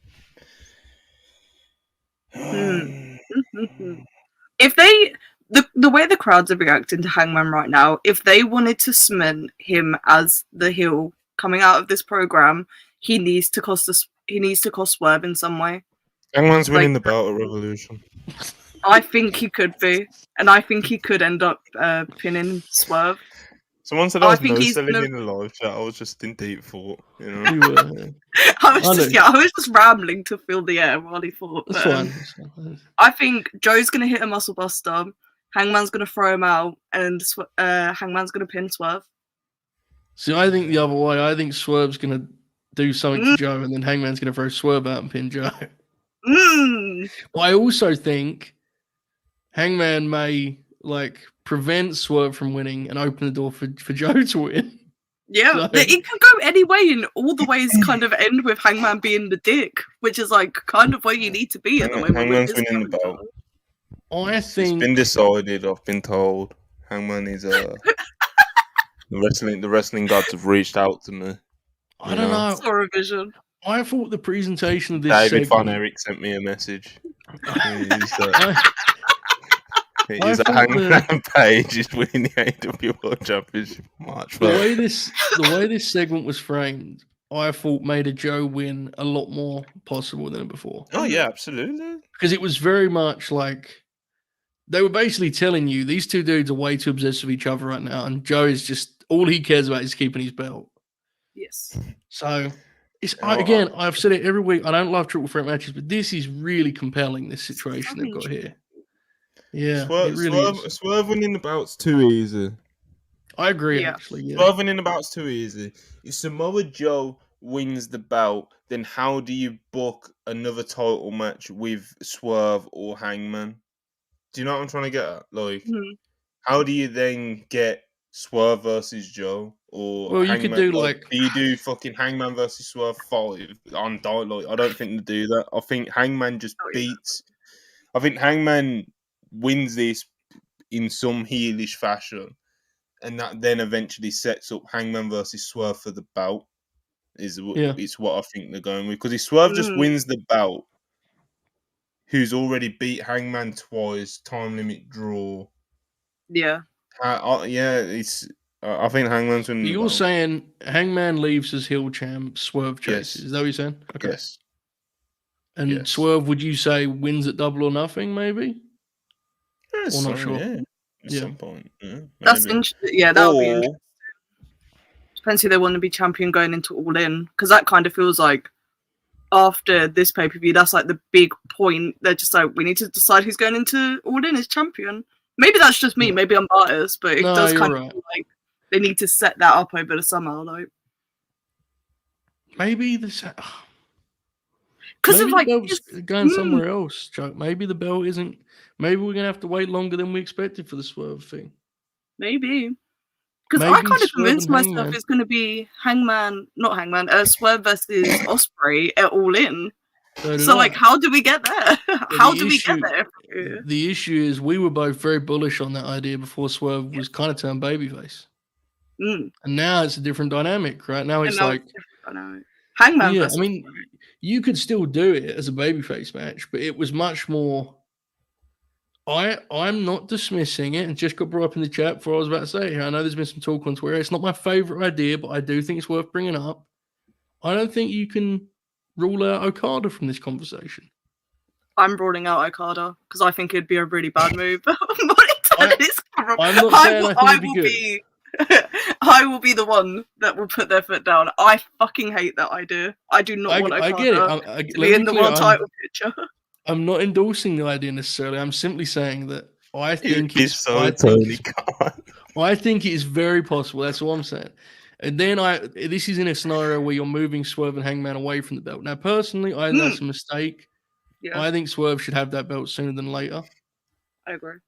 But they've done way too much to set this up to put Okada in that title scene right now. I'm sorry, but it's doing such a disservice to the fans that have been invested, the people that want to see Swerve and Hangman have championship runs this year, and to Okada, because you burn the moment of him winning the AEW World Championship immediately.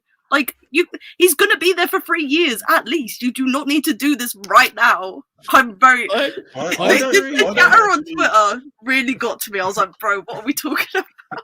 For me, I don't even though I think he will, I don't actually think Hangman should win the belt here, and I don't think Swerve should win the belt here either, to be honest, because of the way it's because of the way they've done the story, bro. I'm not 100% sure it's the way. I think them going into this 3-way AEW World Title Belt love triangle thing off the back of Hangman literally losing to Swerve twice, and then you've put yourself in a booking position where you have to okay, We need to legitimize Hangman and Swerve because we're introducing these rankings now. So they're both going to be winning, and then they're going to have this match, and they're going to go to a time limit draw. So Swerve is 2-1-0 versus Hangman, and Hangman is, you know what I mean? We're going to try to turn Hangman heel with him celebrating this draw and just kind of going more unhinged lately. And it's like, that is what we're going in. No, that's what we're going into the triple threat with. And Joe's only just been the champ for however long. I honestly think it might have been better suited if you just save kind of like the three-way feud thing for a bit later on and just did Samoa Joe and Swerve for now. And then when Swerve is the champion, Hangman can kind of go on his arc of building himself up to be the number one contender to then defeat this, you know, Swerve as a babyface heel. Then you can kind of go back to that Swerve Hangman dynamic, but kind of threading it through is kind of brought up all these kind of, I don't know, obstacles, I guess. But like overall, broadly speaking, the segments have been good. They've drew well and stuff like that. But I think it just, when you get to Revolution, it puts you in this weird position where I actually think neither of them should win the belt right now because of... I think the reason it was a triple threat originally is because I do not believe the double turn was their original plan. And so it was a way to go from heel to heel with the belt without doing a heel versus heel match, right? Now, we've ended up in a position where Hangman is the heel. Joe, I mean, Joe is a heel, but Joe's not really a heel, is he? I mean, he threw the mic down and they erupted with Joe chants. So it's a complicated thing. So, again, I think all of this makes it more intriguing. I can't recall a triple threat that's been discussed the way we're discussing this one ever. I find it to be fascinating.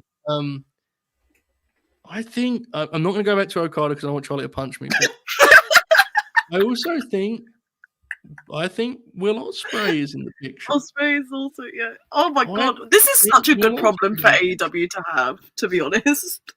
You know, because they've never had this issue. Yeah, I think there's like, I do think based on the way this build is being done. Again, let me be clear. I think Swerve should get the belt here, but the way it's being done, I do think there is room to consider the option that they're going to move Swerve and Hangman away from the belt and put the belt on someone else. But I could be wrong. It's just so weird, man. Like, it just... it's very weird. They've done all this work. Yeah, it's...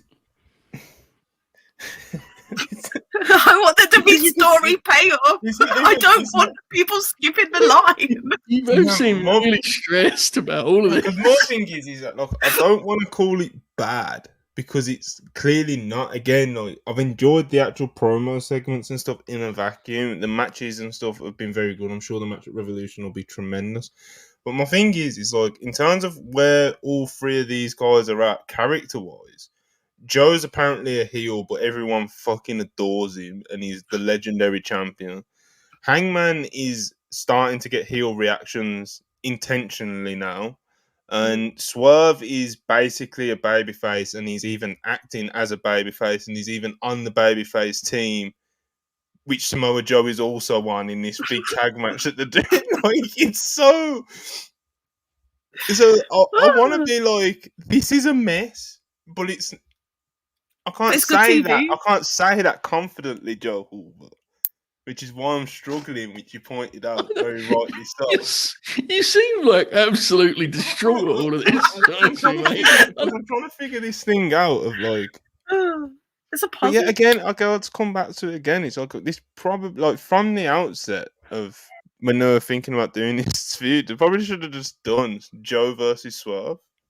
Yeah, chilled on Hangman. Like, Hangman lost his 2 matches to Swerve. But I don't know if you can say that when we've just spent 10 minutes talking about every possible finish and how intriguing it is. I don't know. I think that suggests it's quite compelling. Well, yeah. But you're juggling a lot of balls, Joe. I'm not juggling them. I'm not booking it.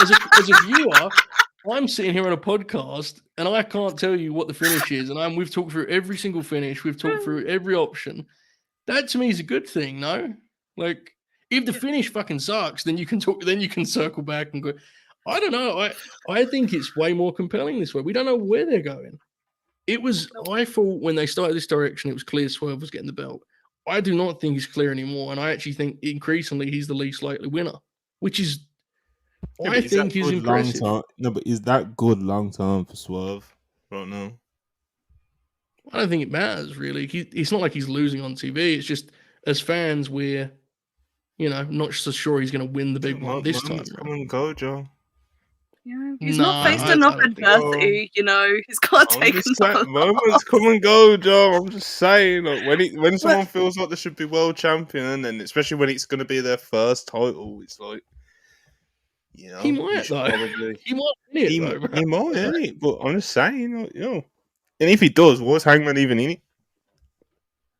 And it's like if Swerve is winning the belt, and that was the plan all along, why? Why is I don't know, Hangman here? just to make Especially it more because they didn't unpredictable. ban turn him. Like, because they want When Hangman to comes out of this, a heel who has lost 3 matches that Swerve has been involved in and got a time limit draw out of it, and hasn't won anything of any sort of significance in however many months. character I development. don't know, This is for me because I kept saying it. The idea could be that if Swerve wins, that's when you go like Hangman becomes like an actual insane person, would be my guess. Yes. Because right now Hangman's like he's borderline delusional. I don't know. Yeah, but I think he flipped already. I don't know, because he's like He's teaming with Hook cracking, next but he's not week, right? cracking. Yeah, I think Swerve may win, and that may be the thing that turns Hangman into like a complete villain. Lunatic? Lunatic. Okay, so how far do you think he goes? Do you think he goes like full fucking villain? Because I think maybe he shows up with I don't think my villain's the prediction right would word, be but I more think it he's kind gonna of hangs around more at the level that he's at now, or just kind of like delusion. And no, because if Swerve wins the belt, then that would have been, as Charlie's talked about previously, that would be like completing what Swerve said he was going to do, right? Like he's going to take his place. And thus far, the Hangman character's point of view is, why the fuck do people like and want Swerve to do this when all he's done is cheat? And basically, like, he broke into the dude's house and he's the hero of the story. That's Hangman's point of view. So if Swerve gets the happy ending at Revolution, in theory, that should drive Hangman insane, right? It's like, I've done nothing wrong, and this dude's taken my place on the roster. So that's why I think Hangman's in the match if Swerve's winning, is because it's about Hangman and Swerve. Mm-hmm. It's Joe They're just so tied together at the moment. Yeah, and that's the idea. Right? I think they want them to be the defining AEW feud. Yes. I don't know. I mean, I think the fact we're having this conversation is quite fun, personally. Yeah. Got quite heated in the middle there. You did. You actually punched your webcam when I said the name Okada, which was a little much. I would like to say that I am an Okada fan. I just feel very strongly about this story. So the fact that I was the one who brought that up is ridiculous for anyone who knows how incredible turn of events. But anyway, I think Joe should win. Yeah, so I think Joe should win. I think Hangman will win, and I think Hangman shouldn't actually be in the match. I did say them going back to this Swerve Hangman thing straight, almost like what, 2 months after Full Gear was an interesting choice, but they've made it work. I guess we'll see post Revolution. It's definitely been successful. People like we're talking about as much as we have, as Joe said, it's made it very interesting, intriguing, and it's been drawing well. Been getting good. It's been getting the desired crowd reactions. Samoa Joe is my world champion, so win. This is a wrestling podcast, so it's what we're meant to do is kick ideas around, even if the bad ideas. I'm sure I've came up with at least 10 tonight. I enjoyed it. It was fun. Conversational ideas I'll just throw out. Anyway, Putchy 547 $4.99. Appreciate you, Joe. We need more of this world title run. He's only had one defense, for God's sake. Sorry. He's only had one defense, for God's sake, and he looks like $1,000,000 with the suit plus belt. World class. It does look well, it must be said. I'm also a fan of world class championship wrestling. It did rule that, like, you know, we've talked about it a little bit, and Charlie kind of circled the closing Joe part of this promo, but it did rule that this live crowd was just like, hell yeah! They just kind of, you could tell they got a little restless with the promo, and they just said, "Oh, fuck, all hell, let's go, world champ." Will Chisholm, $5. Appreciate you as always. Can someone please save Joe White? He looks so sad in that promo. It always pops me when fans do this. Like, I honestly don't think Jay gives a fuck, to be honest with you, which makes it even funnier, but I could be wrong. He strikes me as a guy who's hard to rattle, you know? Same at first. But when you look at it now, and he's in like a big 6-man faction where you don't even feel like it's like compared to where he was, like maybe he might be getting to a point now where it's kind of like might be, you know. I guess what I should say is he doesn't strike someone who's wear it in a pre-tape, you know. Like I'm sure he feels a certain way about it. It'd be insane if he didn't. Everyone's human, right? But Jay White does not strike me as a guy who's going to really let that bleed over into his performance. But yeah, I think we all agree on his creative not being. No, it's not quite what we envisioned. It's been quite dire, to be honest. Well, so uneven, so up and down, right? Weird. Yeah. Even when he was up, it's like you can't say that he came out of the MJF thing smelling like roses. You know what I mean? That was his world title feud. So yeah, that was tough, man. So yeah, I think he's so talented as well, man. But anyway, trust the process, $34.99. Appreciate you. Joe losing the belt without a pay-per-view defense is disrespectful, to be honest. They won't do him like that. In my opinion, Hangman costs Swerve and Joe retains. Swerve then finishes Hangman for good 1v1 with Joe. Swerve then finishes Hangman for good. Then what? Okay, then one. Yeah. More. Okay, got ya. I mean, sure. Yeah, that's just fuck knows. The thing about losing without a pay-per-view defense is that's what we all expected. We didn't expect this to be a long reign, but it's been so fucking good that everyone's just kind of like, well, he should retain. And I'm just like, I don't disagree with that. We have yet to bring up the Twisted Metal factor in the Samoa Joe title reign. Indeed, hanging over us like a cloud on a rainy day. Yeah. At some point, folks, our world champion is going to leave us to go and dress up like a clown. So, yes. Respectfully, of course. Yes. We'll see. $1.99. Appreciate him, obviously. Charlie, it's me when Cody gave his WrestleMania match to Rock. Yeah, that was when I was ranting about Okada. You were very fired up. Yeah. I was. I've been sitting on that rant like all day because I saw the tweet like earlier today or yesterday or something. I was like, no, that's bad. Huncho, $9.99. Appreciate you as always. Can't get over how moronic Hangman's inclusion in his story was. Literally just lost twice to Swerve, and he's behind him in the rankings. How the fuck is he even getting this shot and trying to dictate terms? They won the same amount of matches this year, first of all. They weren't on different levels in the rankings. And have you not been listening to his promos where his whole thing is, you are not getting that fucking belt? Like, Hangman is just trying to stop him winning the world championship. That's his whole thing. That's why he's here. Whatever. I have no comment on the content of the Super Chat. I just want to say, Huncho, please make it your thing that you sign off all Super Chats with like GFY. He could have fit there as well. But that really would have fit there, yeah. Yeah, it would have. But we appreciate it. I can kind of see some of his point. It's kind of you said some of those points. You that's what I mean. That's what I mean. I didn't want to be as aggressive with it because I don't want to call it bad because I do think the story's been enjoyable when it's drew well and it's got good reactions and the wrestling, has been good. So it's like. But at the same time, it's had me asking questions, about this championship committee. We've asked a lot. If there's one thing we've done tonight, we've asked questions. We've asked a lot of questions. It's just, bro, like, I get why, from a booking standpoint, it's a weird thing for Hangman to be in it, but it's not like they're doing it without him having a reason to be involved. Like, he's made his point so clear. Hangman's on TV, and that's what I'm happy about, because fuck me, was there a period where Hangman was doing nothing, so... That is very true. My gosh. I've popped myself huge in the live chat for those of you that Oh my god. where are we? Where even are we on the show? We're Well, obviously, the, yeah, of course, that's Willow where we are. match. We're at Willow. I do love me some Willow Nightingale, I have to say.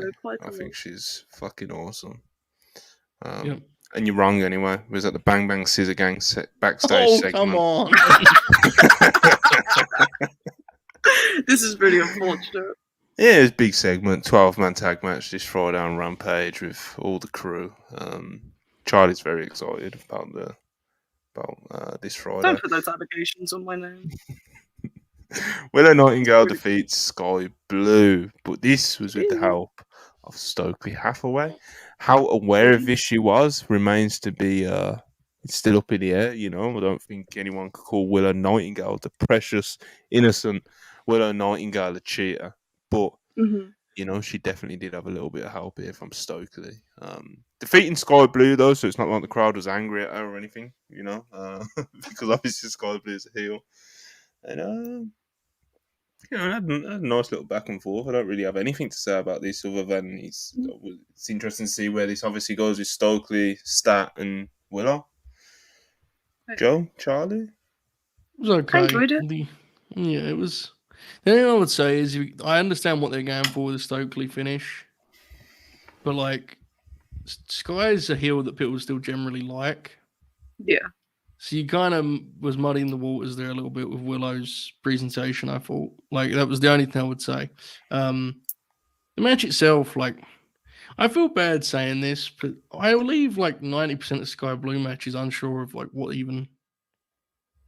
she is fine. They're fine. I never have any kind of talking points, I never have any notable conclusions that I draw. It's just I think she's got better. I do think she has a ways to go, and she's wrestled a lot of TV matches on their TV shows now at this point, and it's I got they very much. If you said to me at the start of a Sky Blue match, this is the first or the fifth time she's wrestled this person, I would believe you in either direction. It's I struggle to really make note of the matches. Do you know what I'm saying? And what you know me, I do not say that lightly. I love pull back the curtain a bit. I love watching you kind of figure out how to phrase something. Almost well, you know how I approach this match. Look, I'm fine to say. I told Monty this before we went live. I watched this match twice because I watched it once, and I didn't know what I was going to say about it. So I watched it again, and I still didn't know what to say about it. I think it was okay. I'm pretty sure. Yeah, it was all right. Man. It was whatever. It kind of happened and ended. Yeah. I wish I had more, folks. I'm sorry. Yeah, Sky Blue though, bro. It's just with them. She is not progress. She has made progress, and I think she is rightfully being praised for progress she has made since the starting point she came into AEW at. But I think with the amount of TV time, matches, and caliber of opponents that she's been put in there, I don't think she has progressed at a satisfactory enough rate for her to be kind of where she's positioned at in the company, if that makes sense. Again, as I was saying earlier, it's not particularly a direct shot at Sky. It's just that they do have a very talented roster of women. A lot of them that you'd like to see, more on the TV, and a lot of them are pretty much stars waiting to just be made. They're just kind of sitting there waiting to be made. Whether that's Athena, whether that's Queen Aminata, whether that was Thunder Rosa, who was on the shelf for months, and then when she got cleared, it took her ages to get onto TV. And even then, when she first got onto TV, there wasn't much there. She's had 2 singles matches since coming back. One of them was decent, one of them was a bit rough. She's definitely someone that needs kind of reps, but you know what I mean. It's Thunder Rosa. And there's loads of women. Those are just 2. Those aren't even the 2 most prominent examples. They were just 2, just came randomly to my head. It feels they go to Sky because I'd imagine her win-loss record is crazy, right? It feels like she loses most of these matches. Mm-hmm. And it's sometimes some of the women you just named, you'd be better off just having them lose matches but wrestling on TV rather than only wrestling when they win, you know? And that's, I think, kind of the issue with the way that the booking is somewhat. Like, it's like, would it hurt some of those names if they just lost a TV match? No, it'd be better if they wrestled one. So that's the thing to me. Sky, it's not really a Sky Blue problem so much as it is the ratio from her to everyone else, right? It's like she wrestles a lot of matches on TV, and very seldom do we leave them saying, "Holy shit!" Like, I can't wait for the next one. On paper, she's like the workhorse of the division. Yeah. And again, I do think she's got better, and I know like everyone's kind of said at this point that the reason they like her so much is she's very very reliable, right? She's someone they feel they can trust, and that's important. But my God, I feel like I've reviewed like a million Sky Blue matches, and I can't recall many of them off the top of my head. It's just, I don't know. Yeah. Well, we'll remember this one, won't we? This Texas Death Match. Yes. This Matt Taven performance. You know, Matt Taven, Orange Cassidy, non-title Texas Death Match, and this over delivered most people. This exceeded most people's expectations. Definitely, Matt Taven. You know, he's Matt Taven is always, especially, well, not always, in recent years, like the recent, like, 5-6 years, something like that. There's always kind of been like this weird cloud around him because it was like they put the ROH title, world title, on him at a time where a lot of people thought he should have been someone else, and it was kind of a lot of fans kind of almost like resented that reign. Yeah. Do you know what I mean? Like there was like a resentment amongst people for that reign, and because he's not a guy that's had like a significant run in WWE or anything like that. Like when you think of Matt Taven, to a lot of people, it was more kind of, oh, there's that guy that shouldn't have been ROH World Champ and was ROH World Champ, and it was like kind of he almost signifies like kind of a weird bad time of Ring of Honor, and he's kind of like attached to that. And it kind of gives him a bit of an unfair rap, you know, because he is good. It's just that, like, you know, the timing of what they tried to do with him in ROH did feel kind of just misplaced at that time. So, you know, every now and again, whether it'll be in a tag match with Bennett or whether it'll be in a proper singles, you know, opportunity like this, like he does show that he's got something, Joe Hulbert, you know.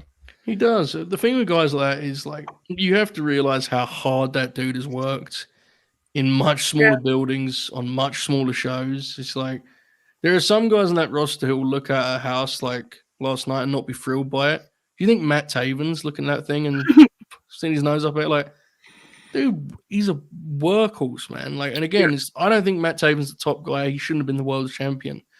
But it's easy to forget about 18 months ago when the Kingdom joined AEW, like the week of that, there was reports about WWE being interested, and people treated that shit like it was like a laughing stock, you know, like LOL the Kingdom. And anyone who had watched those dudes wrestle over the last like couple of years prior to getting signed knew they'd got so much better. Again, it's all about role, and they have a role to play, and I think that could be a big part of this tag team rebuild we're looking for. But we'll see kind of if that comes to fruition. As for this match, it very much was like the Matt Taven show, which is hilarious, and that's where we are. But it was so strange. Like the first half of this match, I was watching it thinking, it was like a fun kind of like house show main event. They were like walk and brawl. There was like a table spot. It was like, oh, this is fun. Then Orange gets juice. That was not intended, I promise. Orange is covered in blood. And then Taven does that spot, right? And now look, we see so many crazy spots these days that you very seldom get. That one was a wow moment. The way it all exploded across the announce table. And the match sort of transformed into this like kind of ECW set piece heavy sort of like stunt show. It was insane. There was like run-ins and fucking it was bizarre. Props.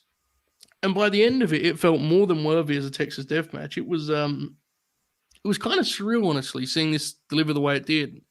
by the end of it, it was like, holy shit. And again, it wasn't that way the whole way through, but they really pulled this thing together down the stretch. And Matt Taven was a big part of that because it felt like he just kind of decided he wasn't gonna leave that ring until he'd done what he had to do as the main event of Dynamite, right? He was gonna make a point of it. So I was really, really happy for him.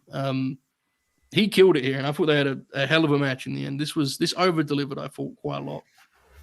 Yeah, stuff like that very much pops for me, Joe. When like you mentioned, Taven's wrestled in much smaller houses than this, and he wasn't going to pass up this opportunity in the main event. So, yeah, man, he looked great. And Orange Cassidy, of course, is as consistent as they come.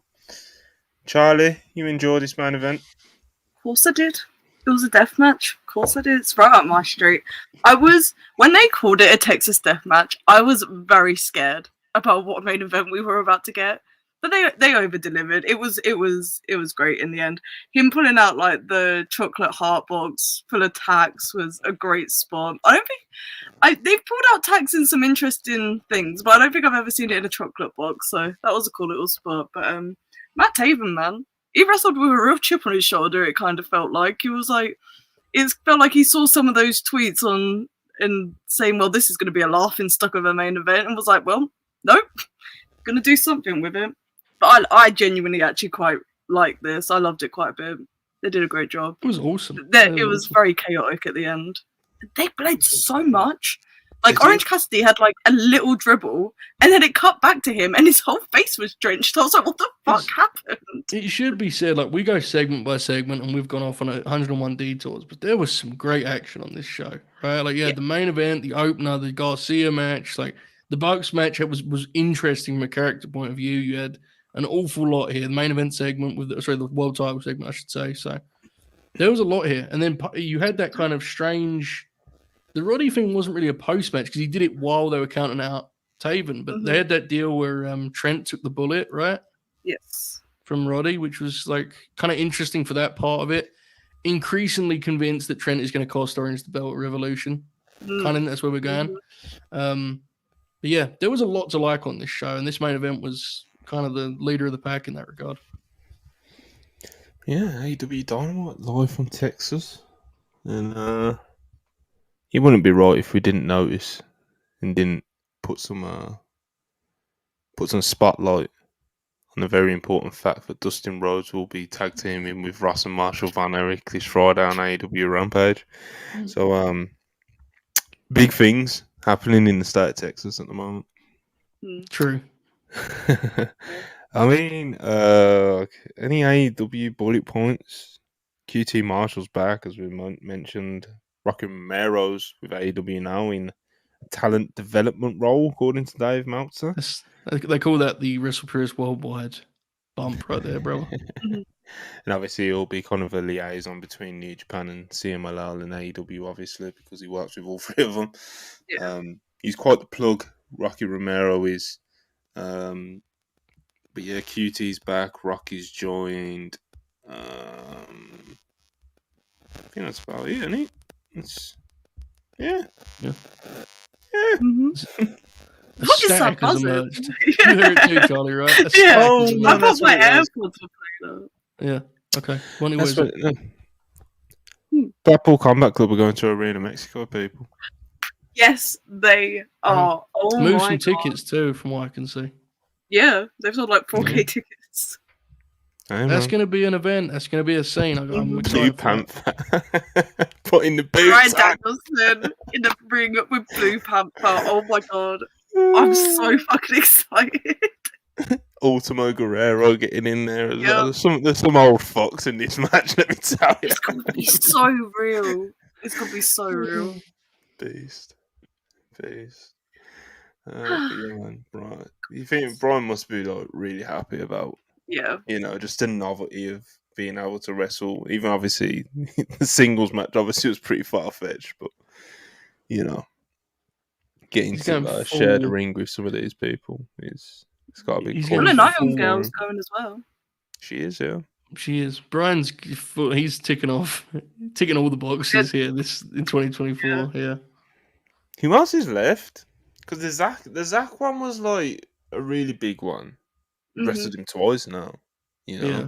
He wanted to Even though work he Tokyo did Dome. wrestling before, but like Yeah. It was very the different. Brian and Zach that we know today. Obviously he's wrestled him twice now. He's going to work Ospreay at some point, right? That's like inevitable. Yes. Which is honestly, I mean, an outrageous professional wrestling match if you really think about that. He's wrestled Okada as well now twice. Mm-hmm. Do they do the Nigel match? I think so, yeah. I think they do. Yeah. Nigel was playing it up so much that He's been building it for over a he year. has been the whole time. So. Yeah, but remember, he thought he was been going to. ready. Nigel was prepared to do the match last year. Remember? So. Yes. That clown digger. That clown digger Brian. That dude is an artist. He is. But yeah, man, Brian Danielson called up Blue Panther, said that he was coming to Arena Mexico, and they did the big graphic, with all 4 members of the Blackpool Combat Club against Mystico, Valador Jr., which have already appeared on AEW recently, and then of course Blue Panther and Ultimo Guerrero, which are both very old men. Real reps. But they're both very iconic legends of the game, legends of the sport. So this is real wrestling. It is. All right. So trust the process. 34, $1.99. Hashtag we want Ibu. That's nice. $1.99, brother. Come on, mate. That's needs to be calling me more than that, brother. All right. I think we can wrap up here. Someone mentioned Overlord Dan. Everyone who WrestlePurists interviews goes on to more and more success. Swerve is winning that belt. Well, no, because he already got his WrestlePurist stroke of luck, because he did the interview and he had that iconic now. I think it will grow into being quite an iconic match with Hangman, the Texas Death Match. So, indeed, yeah, man, good stuff. If you want success in the wrestling business, get interviewed by me. All right, let's get out of here. Tomorrow, are we doing anything tomorrow? If me and Joe are in the mood, we might do a little stream. Yeah, we'll see. Shades will still be on, but if there's news, we can do. A bit of What's the weekend? Iron Claw. What's happening on the weekend? Is there anything good on the weekend? I might go see Iron Claw again. I think I'm going to see Iron Claw tomorrow. Collision's not even on this weekend, dude. That's fucking disgusting. Is it just not on? I thought they moved time. It's all stars, isn't it? I think they've got the channel all day, from what I've been told. That's disgraceful. Shocking, it really is, isn't it? Shocking. Shocking. Oh, bring back the brand split. They should upload like a YouTube gimmick of like the best of Collision. God. But of course, it won't have any Punk matches, and the comments will just be filled with people like, "What the fuck is this? Where is CM Punk?" You're CM Punk. Oh, man. Someone posted the clip earlier of like the exchanges that Jay White and CM Punk were having on Collision in the 6-man. Yeah. The only thing I could think when I saw that clip was like, how fascinating was that gear that Punk wore in his first match back? Yeah, it was so fascinating fella when it comes to looks, because he had like the elbow pad on the injured elbow, and he had this strange CMFTR logo which didn't stick. It was only him, I think, that wore. I could be wrong. I think it was only him that wore it. Fascinating look he rocked for that, and then he never did it again. I think he agreed with my assessment. It was weird. Hell of a match, though. Remember when time stood still? Remember that? Oh. Get me emotional. Anyway, like, subscribe. Appreciate you guys for watching. Don't forget that we are adding a Sunday late show to our schedule that will be following Goals and Graps. But as will be every Sunday, I think Goals and Graps will be most Sundays. Yeah, man. Friday, you might see me and Joe on the channel. Just keep an eye on the WrestlePurists page, and you'll be kept up to date with everything that we are doing. And yeah, again, one last time, please like, subscribe. Appreciate all you guys for the super chats and the support and stuff like that. And thanks for watching. Peace.